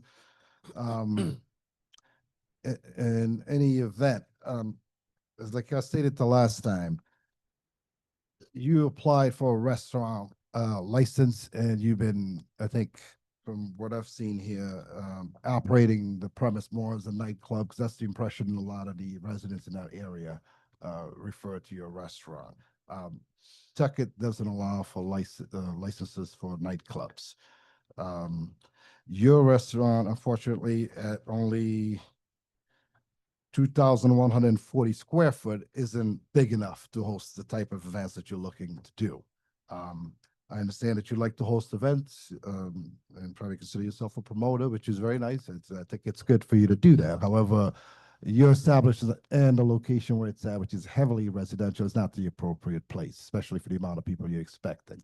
Okay, so you have two event spaces right down the street from where your business is. You could always see if you can rent those, where it'd be more appropriate for you to do these kinds of events. But I'm not going to recommend approval based on the number of incidents and calls that's happened there, and I'm not going to impose that upon my community. Okay, so even at 200 people you're saying you expect, and it's never quite what you say, because based on the past reports, at one point you said 60 in one of the events, and you had a couple of hundred people there. Now you say 200. My guess is on July 5th, it's going to be more than that. But for the July 5th, I changed the location because I tried to reach you so many times. You never answer my phone. I don't know why. But I don't mean to interrupt you, Mr. Lopes, but I don't think I gave you the impression that either myself or this board didn't have concerns regarding holding events at Aloha. okay, I changed the event for the July 5. I changed the location already. I'm here just to ask if I can use the patio to put the music outside because it's a celebration Cape Verdean days. But the large events, I moved to Seekonk already.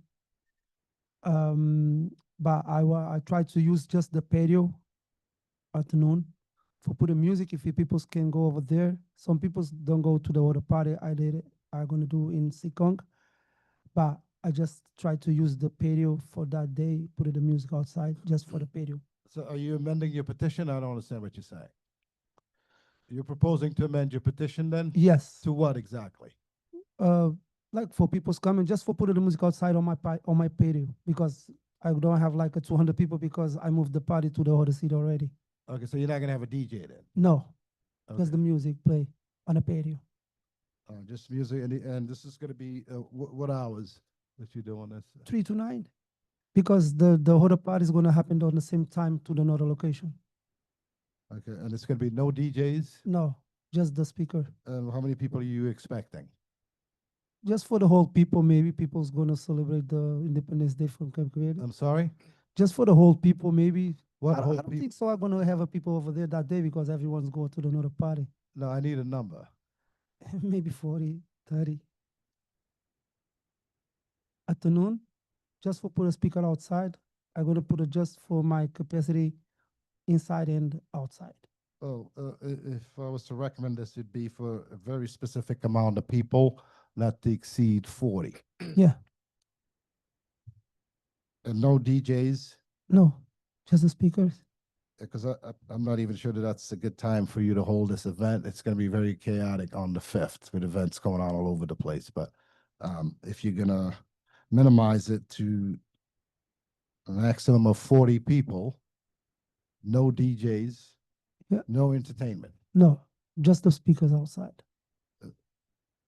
Speak outside at what level? Just one speaker, Yeah, but what a level? small one. Uh, A level's maybe 45. Counselor, if I could just ask a couple, just ambient sound. Yes, just the ambience. And if you're hosting another event in another state, why do you need an expansion of premise for the folks on Main Street? Because on that date is a celebration Kevin date. That's why some peoples don't go to my party over there. If I put it like sound, ambient sound outside, maybe they invite the peoples, the Mohol peoples to go and they're there and see it. And And where will you be during those hours? Will you be in Seekonk? yes, but I have my team and the employers gonna be there. Because we have Your to be team that will open. be at your regular Aloha restaurant. Yes, And you're confident that they can control that event. yes, because the ladies working over there, they can take care of the place. Okay, thank you. I didn't. Because mean to this is interrupt. a I just- small thing. I think we were kind of talking past each other there, so. And whoever you're gonna have serving alcohol is gonna be tip certified, correct? Yes, they have all the, All right, and Mr. Lopes, you understand that I have serious reservation even with the diminished amount of folks and petition that you're applying for. However, I'm just gonna let you know if any incident or anything at all outside of what you just stated here and agreed to happens, I wouldn't bother coming back here and asking for any type of these type of events again, yeah, okay? because I'm surprised because I talked to Captain Dino last time on when they are on a service to do the police detail in Picos. He told me they never have a problem with Aloha. Because the last time they arrest two people, the people go arrest on Randall Street. Randall Street is like 2 blocks away from Aloha. Well, I'm surprised, that's why. Yeah, Mr. Lopes, They I'm told me not here personally. misrepresent, okay, if I may, okay, I've already spoken to you, I'm not here misrepresenting, I have the reports here with Yes, every single call directs your restaurant, okay? That's whether the people were outside your restaurant, they were all derived from your restaurant. So, okay, you're the one that holds events, you're the ones that has the nightclub. it's not an Aloha nightclub. It's Okay, a- well, it's a restaurant. that's what the residents think. Okay? Counselor, if I may, Counselor Rubio, did you raise your hand? If I may, I just wanted to confirm, no stage, correct? No, Okay, that's all. Okay, back, Counselor Wildenhain. Yeah, you've indicated that you have an outside patio in front Yes. of in front of your establishment. And that's why it's the extension of premises. You just want to use your outside patio. yes. Okay. Counselor Gregor, back to you. Okay, okay, so Mr. Hobbs, recommend approval providing again, there's no stage, there's no DJ, there's no entertainment, and it's ambient music only. Yep. Okay, and you will not have any capacity exceeding 40 people maximum. Okay. But outside and inside? Well, whatever your inside capacity is, that's fine. I'm talking mainly on the outside. Okay. So additional capacity outside, not to exceed 40. Yes, maximum. Yeah. Yes. Just asking, how do we propose to, are you comfortable simply stating not to exceed, or are you concerned about, I would like the police to maybe stop by, just check on the event sometime. I know they're gonna be busy, but okay, that makes sense. I just want to make sure you thought about that. so And just so you know, Yeah, I'm pretty sure. at least they like, at least swing by and see how things are going, okay? okay. And just submit a report to us regarding that. Do we need a motion to, or have in that motion, send out a communication to police chief asking them to stop by? Yeah, we can do that within the motion. Within the motion, that's one. So if I got it right, the motion will be to approve an amended application for an expansion of premise for no more than 40 people outside. Ambient music only, no stage, no other entertainment. No DJ. And within that motion, that if it's approved, the police department will be notified to swing by during what were the hours? 3 to 9. During the course of 3 to 9 to check on attendance. Yes. Okay, so that's the motion. I don't want to have to reiterate it. Rick, you have that down? Yes. Okay, I'll second it. and it's been seconded by Councilor Ruggio. Is there any? I'm sorry, just so if the police could submit a report to us for how it went, the check. Okay. So within that, the police would give us a report afterward on what happened. Okay, so that's the motion by Councilor Gregor, second by Councilor Ruggio. Is any further discussion about that? In that case, all in favor? Aye. Aye. Opposed? Motion carries. Thank you, Mr. Lopes. Okay, Mr. Lopez, I would just encourage you to make sure that the counselor is satisfied. Okay, no problem. Thank you. Have a good night. No further business coming before the Pawtucket Board of License Commissioners. I make a motion to adjourn and reconvene Pawtucket City Council. Moved by Councilor Russo, second by Councilor Rubio, that we adjourn the Pawtucket Board of License Commissioners and convene as Pawtucket City Council. Before we do, I ask everybody stand and join us in the Pledge of Allegiance, started by Councilor Gregor. Pledge allegiance to the flag that stands around, to the republic for which it stands, one nation, under God, indivisible, with liberty and justice for all.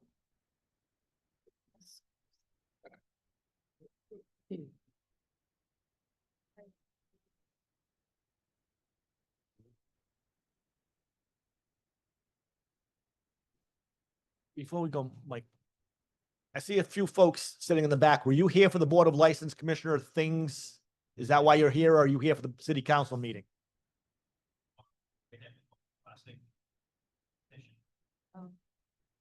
Oh, you were all set. You could have left long ago. It was part of our Consent agenda. consent agenda. Yeah. Came in right after the consent agenda, so you missed that. Okay, so You're good. at least we entertained you for a little bit. You're welcome. Just a little bit louder. Yeah, that was probably part of the consent too. Hold on one second. Let's look at that. Yes, that was part of the consent agenda. 30 East Avenue. Vibrant Okay, nutrition. you are also all set. Sorry that we kept you longer. All right, you. have a nice night. I'm sure you learned a lot. Okay, now Councilor Ruggio. Oh, I'm sorry. We gotta, yeah, sorry. I've called the Pawtucket City Council to order. Clerk will call the roll.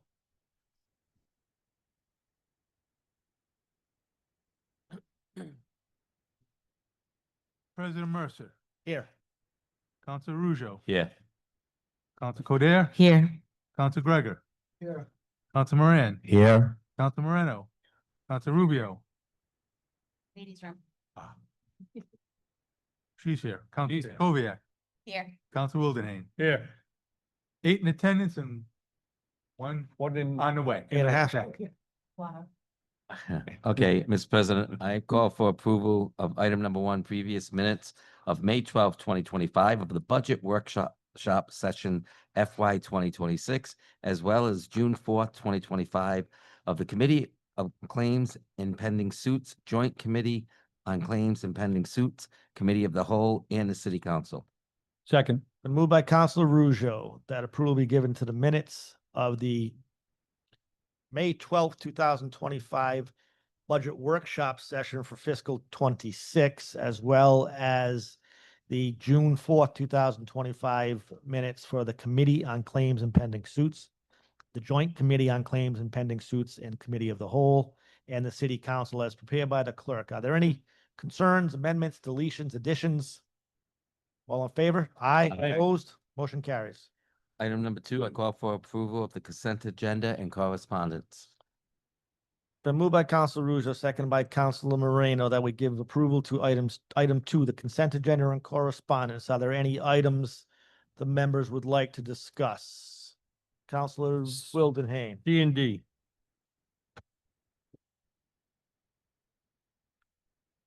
Counselor? E, right? E and C. Anybody on this side? In that case, all in favor? Aye. Opposed? Motion carries. Item C, Councilor Wildenhain and Councilor Gregor. Councilor Wildenhain? I'll take C and D together, Council Okay. President. Thank you very much. These are both communications from Jill Olson Crowley. She's the clerk for the Pawtucket School Department, and she sent in these bi-monthly reports, construction reports, to our clerk. I just want to say I appreciate those reports. They turn around and tell us what's been spent to date, what's left. I told her last night when I was at the school committee meeting that I really did appreciate the format she put it in. It was informative, and it was appreciated, so that there's something that we actually know what's going on the school side, because they put it in paper and put it in writing and can clearly, demonstrate to us what's been spent on these projects as far as up to date wise, and going forward, I look forward to these being in the same type of format. Thank you, Councilor. On that same vein, Councilor Gregor, item C. Item C, I just wanted to say that I'm very happy to see Baldwin coming along, and so it'd be nice to see that for the community. It looks beautiful. Yeah. They're doing a great job of it. I said Councilor Wildenhain and I attended a rather long city council, school committee meeting last night. And there was a presentation with slides of Baldwin, and it's coming along, and it will, according to what we heard last night, it will be ready for operation for the new school year. It's fantastic. Wow. Beautiful. Councilor? I just said that's great.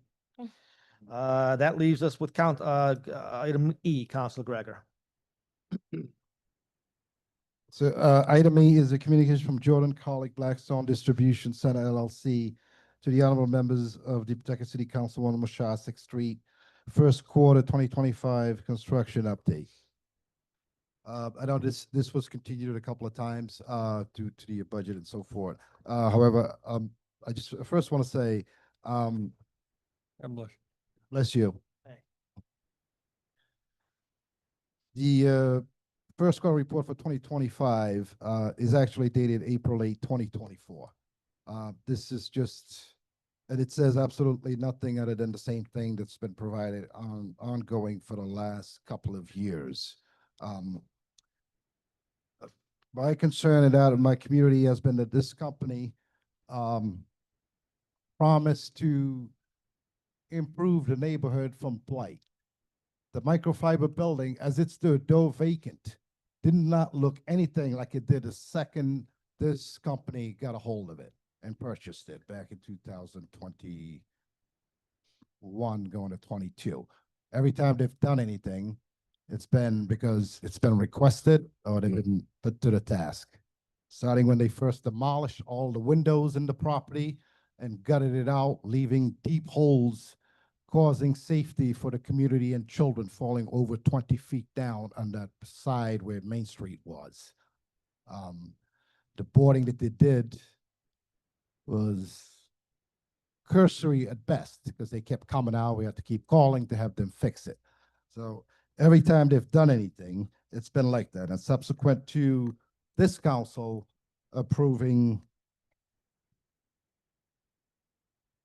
the sale of a half of Morley Field, they initiated the excavation of the property and the demolishing of the buildings. Throughout the process, they failed to mitigate properly the heavily hazardous material and contaminants that are in that site, including 6 underground hazardous substance storage tanks, the presence of arsenic, TPH, and PHS detected in the soil, which they were supposed to take out and store outside of the premises.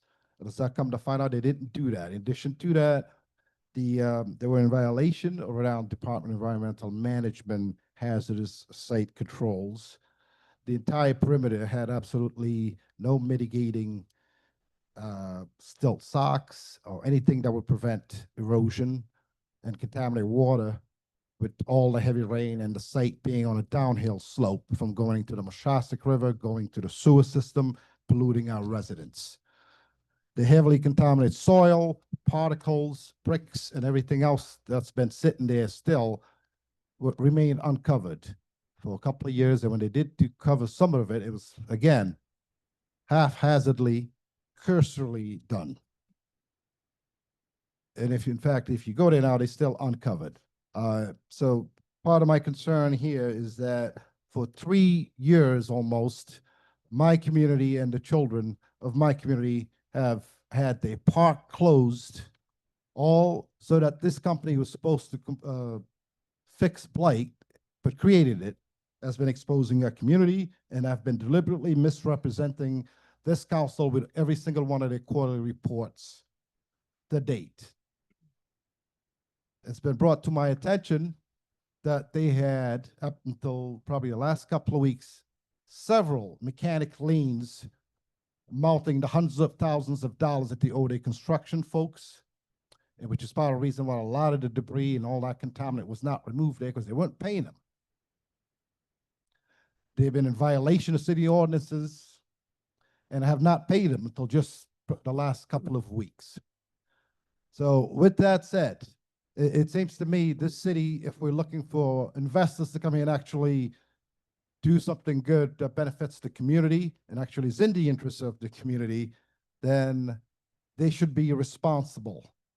They should be looking out for the interests, the health and welfare of our children and our community, doesn't matter where they are. And they have failed to do that repeatedly, consistently, lying to and misrepresenting the true financial state. It is also my understanding that they've recently obtained some sort of loan, and at this point, I'm not really sure who owns the property. However, my concern lies with the fact that this council approved a 20-year tax stabilization agreement for the development, which is not only 20 years, but transferable. So I'm not sure how a company such as this, if we're trying to promote good businesses to come here and develop, could be rewarded after 3 years of doing what they did to this community with a 20-year tax stabilization agreement that's transferable, and I'm not even addressing the fact there are several infrastructure agreements that were also put into the program. It's going to be paid for by taxpayers, including the curb cut on Main Street, the sewer, and various other things which I don't have here with me. So I'm not sure why they should be rewarded for doing what they did. So I'm proposing that we rescind the 20-year stabilization agreement, and I'd like to ask the clerk if they would, Rick, if you could draft a resolution, because I'd like to put it to a vote. Rescinding the 20 years tax stabilization agreement. I don't believe they deserve it. I think it's not good for the, especially in a time like this where we're talking about financial strain, that the taxpayers should be subsidizing construction of a private interest development. That's done for 3 years. Councilor, we don't address the clerk, but are you making a motion for a resolution? Rescinding the 20-year Rescinding. tax stabilization agreement. That is a motion, yes? Yes. Is there a second? I'll second. It's been moved by Councilor Gregor, seconded by Councilor Rubio, that we propose would it be a resolution? We propose a resolution rescinding the tax stabilization agreement for JK Equities regarding the One Moshastic property. Was that stated correctly? It is. Yes, it was. Thank you. And you're good with what I said there, Counselor, as a seconder? Is this possible to do? I guess is my question. I don't know what the. I don't know, to be perfectly honest, with you, whether it is or not. I don't believe through a resolution. Is If, hang on just one second, Counselor. Could I suggest something? Just put a pin in that for a second and suggest something? Okay, so I was just informed today that their latest quarterly, we've kind of postponed this a couple of different times. The latest, the most recent quarterly update has arrived at the clerk's office today. It was going to be put on the next agenda, which is the 9th.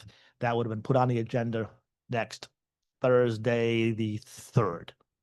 What I would propose is this, and you just tell me if you're okay with that. If you are not, we'll go forward with the other proposition. But I'll have the clerk send it out to everybody tomorrow, so we don't have to wait till next Thursday or to get it. So you'll have plenty of time to digest it before the 9th. Our second meeting of July is always a noontime meeting. Would you be in favor of calling them in for an update on the first meeting of August about the issues? I'm just suggesting, I'm not blowing up your resolution suggestion. I'm just, because I don't know that we can rescind an action of the council with a mere resolution. They're not binding. So, I'll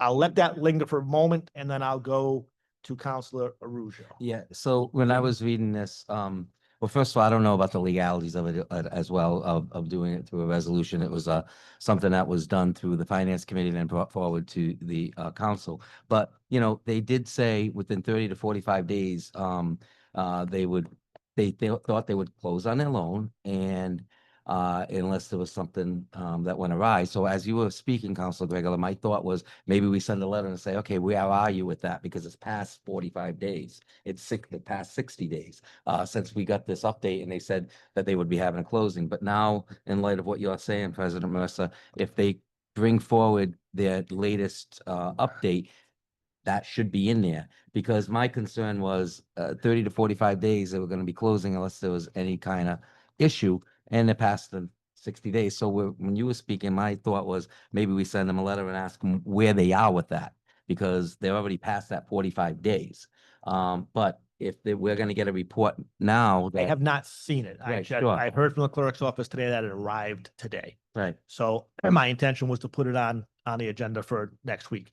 My only reason for suggesting that, next week is 4th of July, the 9th is not long after the 4th of July, but if a month and a half out, we had made a motion or we had an agreement that we were going to ask them to come in by the first meeting of August, that would certainly give them more than enough time to make plans to be here in person. That was my only reason for suggesting. I was going to suggest it anyway, whether you move forward with your motion for a resolution. I'll come back to you in 1 second, Counselor. Did you still want to speak, Mr. Counselor? Mr. Wilden? Council. Yeah. Mr. Councilman? Sure, I did. It's the shirt. I respect Counselor Gregor's right to ask the question and stuff too, but I think also, I think it's important for us to seek the legal advice to see whether or not we can actually do this before we go off it. So I appreciate the council president making other suggestions on how we might go about getting to what Councilor Gregor wants to achieve here. But I really do think too that we need to ask the legal opinion if it can happen, because I'm concerned only from the standpoint, and I share the councilor's frustration. A lot of times we've done these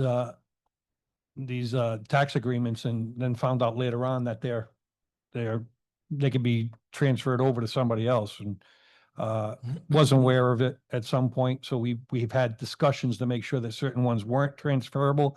This one happened at a time frame that's gone back, as he stated, a couple of years now, that probably was transferable and doesn't take place until they actually stick shovels in the ground. So I'm only concerned of the standpoint of what these tax treaties accomplish for other developers that come into the city here. Aurora, I won't say, I think it's Lee. Aurora Lee, and some other people that want to come in and develop. I don't want to discourage those people not to come in and do that. So I still want to accomplish what he wants to accomplish, but I'd rather seek an opinion from Councilor Milos to determine whether or not we can accomplish that. So I'll just. I just want to respond. No, I appreciate that.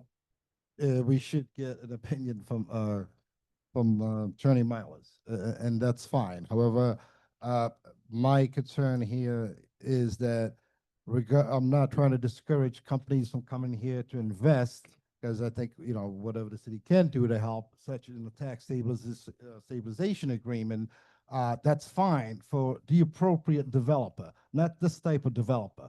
I think we'll be setting a terrible precedent to say that someone who's done everything that this company has done for 3 years is going to get rewarded with a 20-year tax stabilization that's on top of that transferable. That's a terrible thing to do. The last person who was here developing only received a 15-year tax stabilization agreement and moving ahead. That's the type of development that I like to see the city support, not this type of issue. So I think so at this point we get some advice from the solicitor. But my thing here is also the council approved that tax stabilization agreement via a resolution. So I'm not sure why a resolution rescinding that agreement would not be appropriate. However, we'll find that out from Frank Miles when he gets back to us. I don't have an issue with continuing the resolution until the 9th. I think we'll get the report, the latest quarterly report. We'll have sufficient time so we can address that. And hopefully get something from Frank Miles as well. So are you withdrawing your motion to draft a resolution? No, I'm not. We're continuing it. We're gonna get. Well, no, you made a motion. We're gonna have to vote on the motion. So Well, no, the motion was to have a motion drafted rescinding. Right, but we still have to vote to have it drafted. Okay. And so is it further? We have now got a motion and a second. Councilor Russo. Discussion. I think the best way to do this is, instead of voting on that motion, revise the motion to send a letter to our solicitor asking him, is this an appropriate way? Can we do this legally? And then you have your answer by the 9th with the report as well. I think that might be the way to go, because I don't think we want to set a precedent of drafting something that we might not be able to legally do. So if we ask, maybe ask for, send a communication to Councilor Milos, ask him if this is something we can do, and we'll get our answer on the 9th, and we'll also have the report that everybody's going to see before the 9th. That'll be on the agenda. And that might be the most legal, pragmatic way to do it. Just my 2 cents on that. So on that motion that's been seconded, I will just say this. I share the concern that doing something like this can also have unintended consequences down the road, as Councilor Wildenhain said. So on this motion, I will be voting no if it gets to a vote. I'm 1 of 9. So I'm just saying that I think what Councilor Russo has put forward is, which would be that if we vote on this and it goes, then it goes. If we vote on it and it's voted down, a motion to send a correspondence to the solicitor asking for a legal opinion on if the council were so inclined to withdraw or rescind that tax stabilization, how, number one, would we go about it, and what are the ramifications? So I would be more in favor of that. But if again, this is your motion, you have seconded it, Council. Did you want to speak again? Well, yes, because my question it was just, is it legal? And so I Yes. just want to make sure that first it's So you legal. seconded it for the purpose of discussion. Correct. Gotcha. But I want to make sure that it's legal before we move forward. Okay, so it is your motion. It has a second. We can vote on it if you wish, or you could to switch gears, withdraw it and do something different. I'm not suggesting any way is better. I'm just giving you options. I'm gonna modify it more in line with what's been suggested, including Councilor Rugio. So the motion would be to send a communication to the city solicitor asking for specific advice relative to that specific tax stabilization agreement in favor of Blackstone Distribution, JK Equities, on exactly how can the council rescind it and get his advice regarding that, and also get the latest quarterly report, and then we can revisit this matter on the 9th. Okay. We have them And- come in And that, for- that has also been seconded by you, right? So allow me to try to state the motion and correct me if I'm wrong. So you're withdrawing the original motion, you're amending your original motion to be, the clerk would send a correspondence to the solicitor's office asking the solicitor for an opinion as to if the council were so inclined to rescind that specific tax treaty, not any particular tax treaty, that specific tax treaty for J&K Equities. How would we go about doing so? So far, so good, right? And moreover, to have the clerk's office send the most recent quarterly report tomorrow to each of us by email, so that we have it a couple days earlier, right? And did you wish to, in advance now, request their attendance in person the first meeting of August? Just my suggestion, it's not part of your motion, but if you wanted to do it, we would do it all in one. Yeah, that's good. And August, which meeting in August? The second meeting is a noontime meeting as well, so it'll be the first meeting of August. I can tell you what date that will be. Give me a sec. 6th. August 6th, 8/6. Okay. Mr. Wildenhain told us that. And also, so the other thing I'd like to add to that motion is that the planning department and or zoning department give us a report as to what latest permits have been authorized or issued on behalf of Blackstone Distribution, JQ Equities, or whoever the assignees is, because they've just been mortgaged with a UCC filing. That's, I presume, a friendly amendment. Councilor Rubio, are you good with that? I'll second. So you already seconded that. Oh, yeah, amendment. yeah, I'm You're- good with the You amendment. consider it a friendly amendment, you're good. Sure. We're You good. have that all down, Rick. And it, I thought I had to second again. I got Yeah. the first part. Letter Milo, if council wants to rescind the TSA for JK Equities, well, legal opinion and how would it be done and what are the ramifications? And then you want copies. copies of the most Second recent quarterly JK report. quarterly report sent to us directly tomorrow Tomorrow. and placed on the agenda, but not wait till the packet is done. And notify JK Equities that we would appreciate their attendance at the August 6th meeting to give a in-person update on the status of the project. And by that date, have planning give us updates on permits and other things that have been issued to the project. Yes? Yeah, but, well, any permits that have been issued, the latest permits, so starting June 1st, from June 1st on forwards, so. Okay. So if there's any permits that have been issued And since we're, currently, then I would like copies of them. and since we're gonna want those by August 6th, why don't we ask for any permit that has been issued from June 1 through August 1. And that will give them a few days to get them to us, a few days to digest them and be ready to move forward on the 6th of August. Are you comfortable with Well, that yes, as articulated? except if there are any recent permits that have been approved or issued, I would like the council to receive them before the 9th, so we can look at that along with. Right, the, we would report. get them in our packet if, Yeah. so on the 9th, well, I'm assuming it's like August 2nd or so, we would get our packets. Right? No. He's saying he wants for the next. He wants to know No. what we have up in the, by July, July 9th. July 9th, he wants all the permits that's been issued thus far, and then by the time they come in on August 6th, we can have anything from that point Okay, forward. so anything issued up to June, up till they give to us for the next meeting. Yeah. Right? And then in advance of the August 6th meeting to get us anything from then until then. Yes? Yes. Okay, so do you have that? I think we can you massage it want- for you. It's on video. You want permits since June 1st up until they send me the report for July 9th. Yeah. Yeah.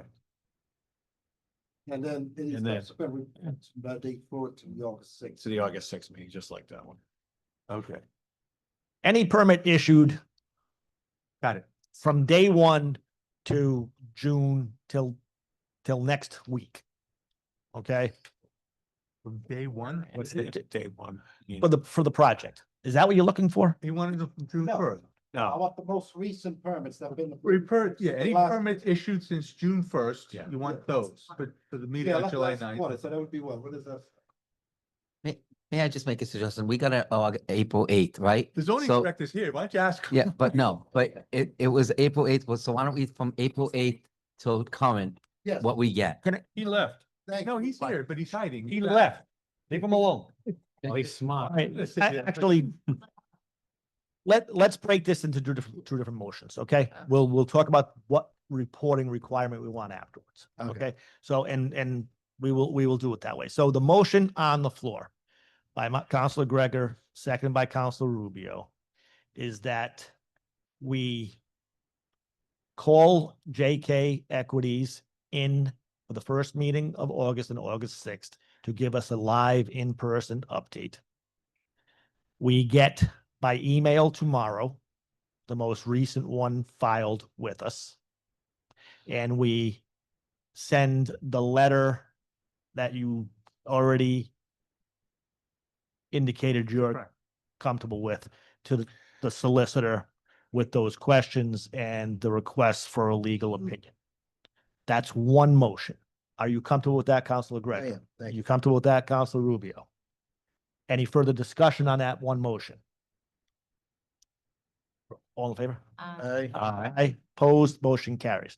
Now, there's a second motion on the floor, again by Counselor Gregor, second by Counselor Rubio, that we send a communication to the planning department requesting them to provide us with, you tell me, Counselor, because I'm a little lost. Any certificates, licenses, approvals have been done from April 1st. Eight. April 8th. Yeah, that's the last report. Okay, so from April 8th till the July 9th, the July Yeah, 9th. prepare for that meeting. Yeah, The packet from, that will be Yeah. put together next Yes. for July 9th, July 3rd then. Up to filing, yeah, up to file, up to the up filing. to when we have to file agenda. And then any other And subsequent. subsequent certificates, licenses, permits, or anything like that that's That been point's approved the August. from that point forward. And that would be given to us by the August meeting. Yes. Correct. Okay. There you go. So do you have that, Rick? Any permits and other certificates and documents issued from April 1st through July 3rd, next Thursday, when you put the docket together? And then subsequent to that, anything from that point forward till the date you put the docket together for the August 6th meeting, which would probably be August 1st, I would assume. Like that, yeah. Okay, So not day one. No, August No, 1. I'm joking, because when you said day one, his face was like, So that- We're going with April 1st or April 8th? April 8th. April 8th, go April 8th. That was the last. April 8th last update. through next Thursday. Right. And then next Thursday through the Thursday when you Yeah. put the docket together on Clean of that. for August. Got it. Okay? That is the motion on the floor. Correct, Counselor Gregor? yes. thank you. Any discussion on that motion? All in favor? Aye. Opposed? Motion carries. You didn't vote Thanks, either way. I just want to say thanks, everybody. You for didn't vote either indulging me. way. It's a little complicated and, but. Oh, we got that. We got it. The way it put. I was about to rescind my, Yeah. The corn maze works. you're gonna be this cool. Item. All right. So, and you're comfortable with what we've done, yes? All I right. am. Thank you. Thank you. Item 3, I believe. Oh, we go to something easy. Item 3 is a communication from His Honor Mayor Donald R. Grebian to the honorable members of the Pawtucket City Council, submitting the following appointment as a member of the Juvenile Hearing Board for confirmation. Kinnan Dowie, 1112 Roosevelt Avenue in Pawtucket. Term expires first Monday in December of 2027 to fill the unexpired term of Kevin Whalen. Motion to approve on a roll call vote. It's been moved by Councilor Ruja, second by Councilor Codier, that a communication from His Honor Mayor Donald R. Grebian to the honorable members of Pawtucket City Council submitting the following appointment as a member of the Juvenile Hearing Board. Kinnan Dowie, 1112 Roosevelt Avenue, for a term that expires the first Monday in December of 2027. This is to fill the unexpired term of Kevin Whalen. The motion is for confirmation on a roll call vote. Is there any discussion? Clerk will call the roll. President Mercer. Yes. Council Ruzo. Yes. Council Codere. Yes. Council Gregor. Yes. Council Moran. Yes. Council Moreno. Yes. Council Rubio. Yes. Council Scoviac. Yes. Council Wilderness. Yes. 9-0. Number 4 is a communication from His Honor Mayor Donald R. Grebian to the honorable members of the Pawtucket City Council, submitting the following reappointment as a member of the Public Arts Fund Committee for confirmation. Mimo Gordon Riley, 75 Montgomery Street, Pawtucket, Rhode Island. Term expires first Monday in June 2027. I call for a confirmation on a roll call vote. Moved by Councilor Stacoviak, second by Councilor Moreno, that a communication from His Honor Mayor Donald R. Grebian to the honorable members of the Pawtucket City Council submitting the following reappointment as a member of the Public Arts Fund Committee. Mimo Gordon Riley, 75 Montgomery Street, for a term that expires the first Monday in June of 2027. The motion is for confirmation on a roll call vote. Any discussion? Clerk will call the roll. President Mercer. Yes. Council Ruzo. Yes. Council Codere. Yes. Council Gregor. Yes. Council Moran. Yes. Council Moreno. Council Rubio. Yes. Council Scoviac. Yes. Council Wilderness. Yes. 9-0. Item number 5 is a communication from Jason Pizzulo, Commerce Director, and Mark Goodrow, CD Program Director, to the honorable members of the Pawtucket City Council, supporting materials for the 2025-2026 Annual Action Plan for the use of funding from the CDBG Home and ESG programs, the activity applications, the home applications, and the public service applications. Motion is to discussion or File communication. file communication. My motion is to file a communication. Second. Been moved by Councilor Russo, second by Councilor Wildenhain, that a communication from Jason Pizzulo, the Commerce Director, and Mark Goodrow, the CD Program Manager, to the honorable members of Pawtucket City Council regarding supporting materials for the 2025-2026 Annual Action Plan for the use of funding from CDBG Home and ESG programs for the activity applications, the home applications, and the public service applications. The motion is to file a communication. Any discussion on filing? All in favor? Aye. Opposed? Motion carries. Item number 6 is a resolution authorizing the filing of an application for funds under the 2025-2026 Community Development Block Grant Program. I make a motion for approval on a roll call vote. So moved by Councilor Ruja, seconded by Councilor Stacoviak, that a resolution authorizing the filing of an application for funds under the 2025-2026 Community Development Block Grant Program be approved on a roll call vote. Is there any discussion? Jason, do you want to come up or are we good? I don't disagree with you. I just, Yes, the whole team must be. you stayed around for a while. Not him, just the whole team too. Yes, the The whole, whole team, thank you. The whole if you all want to come up, but our, Jason, that's just not right. okay. You come up and let me leave. You're so far back there, you gotta get up here. Little If we could intro. get a summary. Yeah, just a quick summary if you feel it's appropriate. If you're tripped in here. I wasn't here for this item, but Mark was here, who's our CDBG coordinator, so he can answer any and all questions you folks have Gotcha. on the CDBG program. So I'll turn it over to Mark if you have questions. Yeah, Mark, I don't have any particular questions. I don't know if the counselors do, but if you just want to give us a 10,000-foot view on what we intend to do with the CDBG money and the other grants. Absolutely. So thank you for entertaining this evening, counselors. This is federal block grant money, which the city's an entitlement city and kind of gives a leg up to the most needy in the city. By far the most complicated, we're limited to 20% of our CDBG grant for public services, but this is money that serves students in the city, folks in need, different programs, serves the not-for-profit population. The ESG block grant is a sadly small amount of money, about $150,000, which serves the most desperate in the city, which is our homeless population. And then the home grant, we get about $550,000, and that is for the development of affordable housing. So I work very hard with my team to maximize the impact of this money, which will never be enough money, for these grants. But my job is to kind of balance all the needs and the different populations and maximize the impact for the city. So if you have any questions about the allocations that I've put together, I'll certainly entertain it. Okay, anyone? Councilor Stacoviak. So is it less, in general, just because of everything happening economically, it's general less money we've seen this year? Excellent question. And I was very surprised to see that our grants came in very similar to the prior year, which was an increase from the prior year.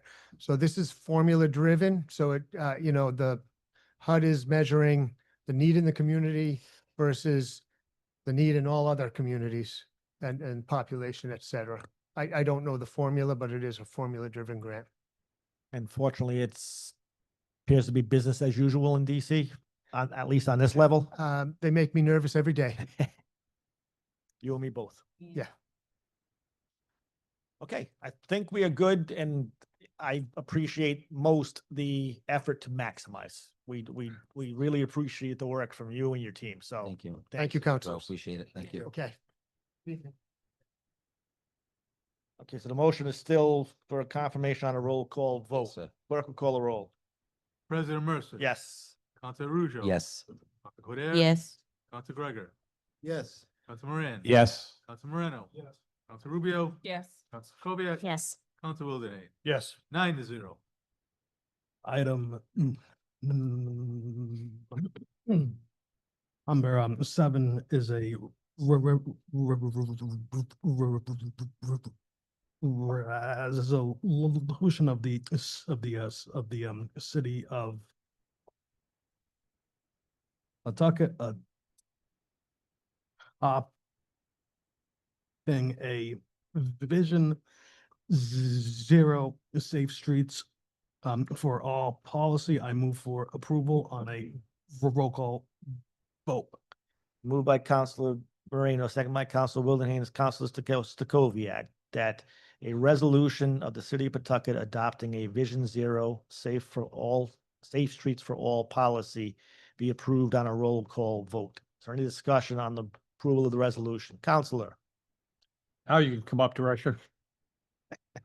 I saw this and went through it briefly because everybody knows I like to read. And trust me. I was wondering, what is the actual intent of this? And believe me, when somebody says zero, Vision Zero, they think that there's going to be no accidents or anything else. So some people will incorporate into putting more cameras out there to kind of delay accidents. But my most pressing question, I guess, is will this make funds available? Because I know I've worked with the police in the past. We have some of the speed signs up. They cost maybe $2,500 a piece, between $2,500 and $3,000. So would this type of policy be going out and looking for grants or doing something of that nature to turn around and make people aware? The short answer is yes, theoretically. So as this plan is not a binding document, it's aspirational in all senses. It has an action plan and a number of policies that you've seen in here. And yes, once this plan has been adopted by resolution by the city council, it opens us up to being able to apply for any number of federal grants, state grants, to be able to grab those funds. So that's why we're here tonight. There's a federal grant we're trying to work on. This needs to be in place so that we can submit that application. And yeah, that's just one of a number of grants we'd be eligible for once this is in place. And the way I see this moving forward is that there's a lot of good information in here, and there's a lot of deaths and there's a lot of accidents in the city, and it's kind of startling when you really start getting into the numbers. This is going to get incorporated into the comprehensive plan as well, and there'll be more policy and action items through that process. So we're definitely going to be revisiting this on a more granular level beyond this document. Okay. The one point that I made too, and I know I've worked with the Chief Gonzalez and Lieutenant Gallison to try and get as many of those road signs, because they do tend to slow people down. They're making people aware of what they're doing on our streets.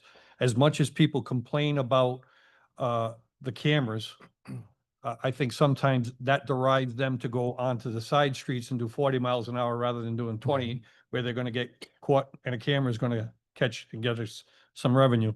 So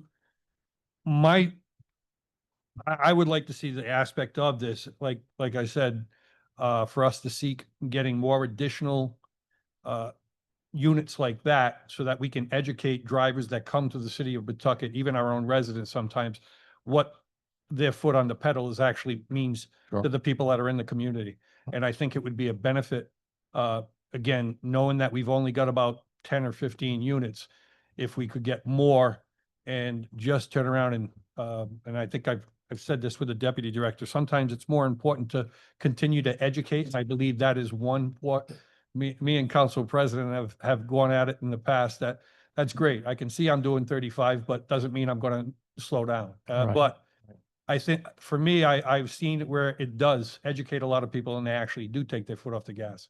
So I think it's beneficial, and anything that we can do to get more units like that, I think will be a service to the citizens. of We Pawtucket. will definitely be monitoring for those grant rounds, and this will definitely help us be more competitive. If this wasn't in place, we would lose points in those type of grant applications. So this is important to have in place. Thank you, Director. Councilor Gregor. I just had just to follow up to that. I know some people would think that this is some sort of money grab. This is not going to result in increased cameras for speeding and all of that at that intersections, is it? Well, I don't think that that's the intention of this plan. This plan opens us up for being able to be competitive for different rounds of grant funding. Any kinds of policy decisions like that, yes, has to go through the administration and the council. So I don't believe that was the intent of this plan. No, I understand. It's pretty comprehensive. I looked at it, briefly, and it seems like it does a lot more than that. Just want to make sure that's not going to be one of the focuses. So that's my concern. No, it's not. It's not the focus of the plan. Yeah. And the priority corridors and intersections have been selected here. Are these going to be looked at again, or was this? Oh, yes, definitive? definitely. Okay. Definitely. These were flagged by, public works, police department for, the hot spots where we've had the worst incidences. And those are the ones you prioritize for action for, any number of, mitigation steps. So any kind of future actions will be a collaborative process with those public safety officials, and I'm sure the council and the administration to see what's best. Money, there's a number of policy prescriptions in here, and it's going to be up to us to determine which ones we want to take moving forward. Now, it would be nice if the council could receive the final proposition once it's solidified in terms of the priority areas and so. This is the plan. So this is the plan. The next time we're going to address this is going to be probably through the comprehensive plan when we're looking at the circulation element. A lot of this data is going to be in that document, and it's going to be up for public discussion at that time. But we're not, there's not another action beyond this right now before we get into that comprehensive plan rewrite. First, you want to get the federal money. Right. Well, if we get, we're asking for grants, right? So if we get some grants, that's great, but we can ask for multiple grants through this document. Thank you. Council Rujo. So this is basically a 10-year plan, right? Basically, if I'm reading it right, you got a Yeah. short-term plan, certain things, certain aspects over the 3 years, medium term, and then long term. So this is a 10-year plan for that aspirational zero Right. zero issue, zero fatalities. We want to see reduction, Yes, and we'd exactly. love to see zero. Right. I don't think any of us could stand here and say we advocate 20 or 15. Like We advocate zero is Yes. the goal. So it's a 10-year, it basically is a 10-year action plan. Yes. Okay, thanks. Just one thing. I stopped home today from work before I came here, and somebody flagged me down on First Street. They were visiting somebody else on First Street and said, "Mr. Mercer, I have a question for you." So I said, "Yes." And she said, "Are the speed cameras operational now that school's not in?" And I said, "Well, no, when school's not in, they're not operational. Same thing in February vacation." I said, "It doesn't mean you can go screaming down Newport Avenue." She said, I know, but so that's what we're looking at. I don't trust anything. I will slow down around those cameras. I should have told her, Yeah. no, they're 24/7, but I wouldn't just couldn't lie to her. I would still Told me this- think those cameras are on. That's me personally driving through the city. So All right. Well, any other thank questions on you this? for your- Thank you All for right. your help. Thank you so much. Thank you. And Thank you, hopefully we Director. get lucky with these grant rounds. So, all right. Thank you. Thank you, Chief. Okay, thank you. Okay, I'm sorry, all in roll call vote for approval. President Mercer. Yes. Council Ruzo. Yes. Council Codere. Yes. Council Gregor. Yes. Council Moran. Yes. Council Moreno. Yes. Council Rubio. Yes. Council Scoviac. Yes. Council Wildenhain. Yes. 9-0.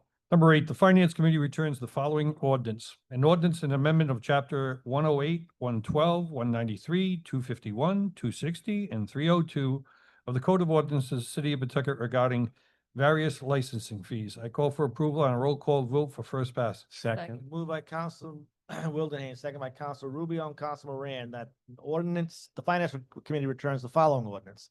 An ordinance and amendment of chapters 108, 112, 193, 251, 260, and 302 of the Code of Ordinances of the City of Pawtucket 1996 regarding various license fees. This would be an ordinance first passage on a roll call vote. Is there any discussion? Clerk will call the roll. President Mercer. Yes. Council Ruzo. Yes. Council Codere. Yes. Council Gregor. Yes. Council Moran. Yes. Council Moreno. Yes. Council Rubio. Yes. Council Scoviac. Yes. Council Wildenhain. Yes. 9-0.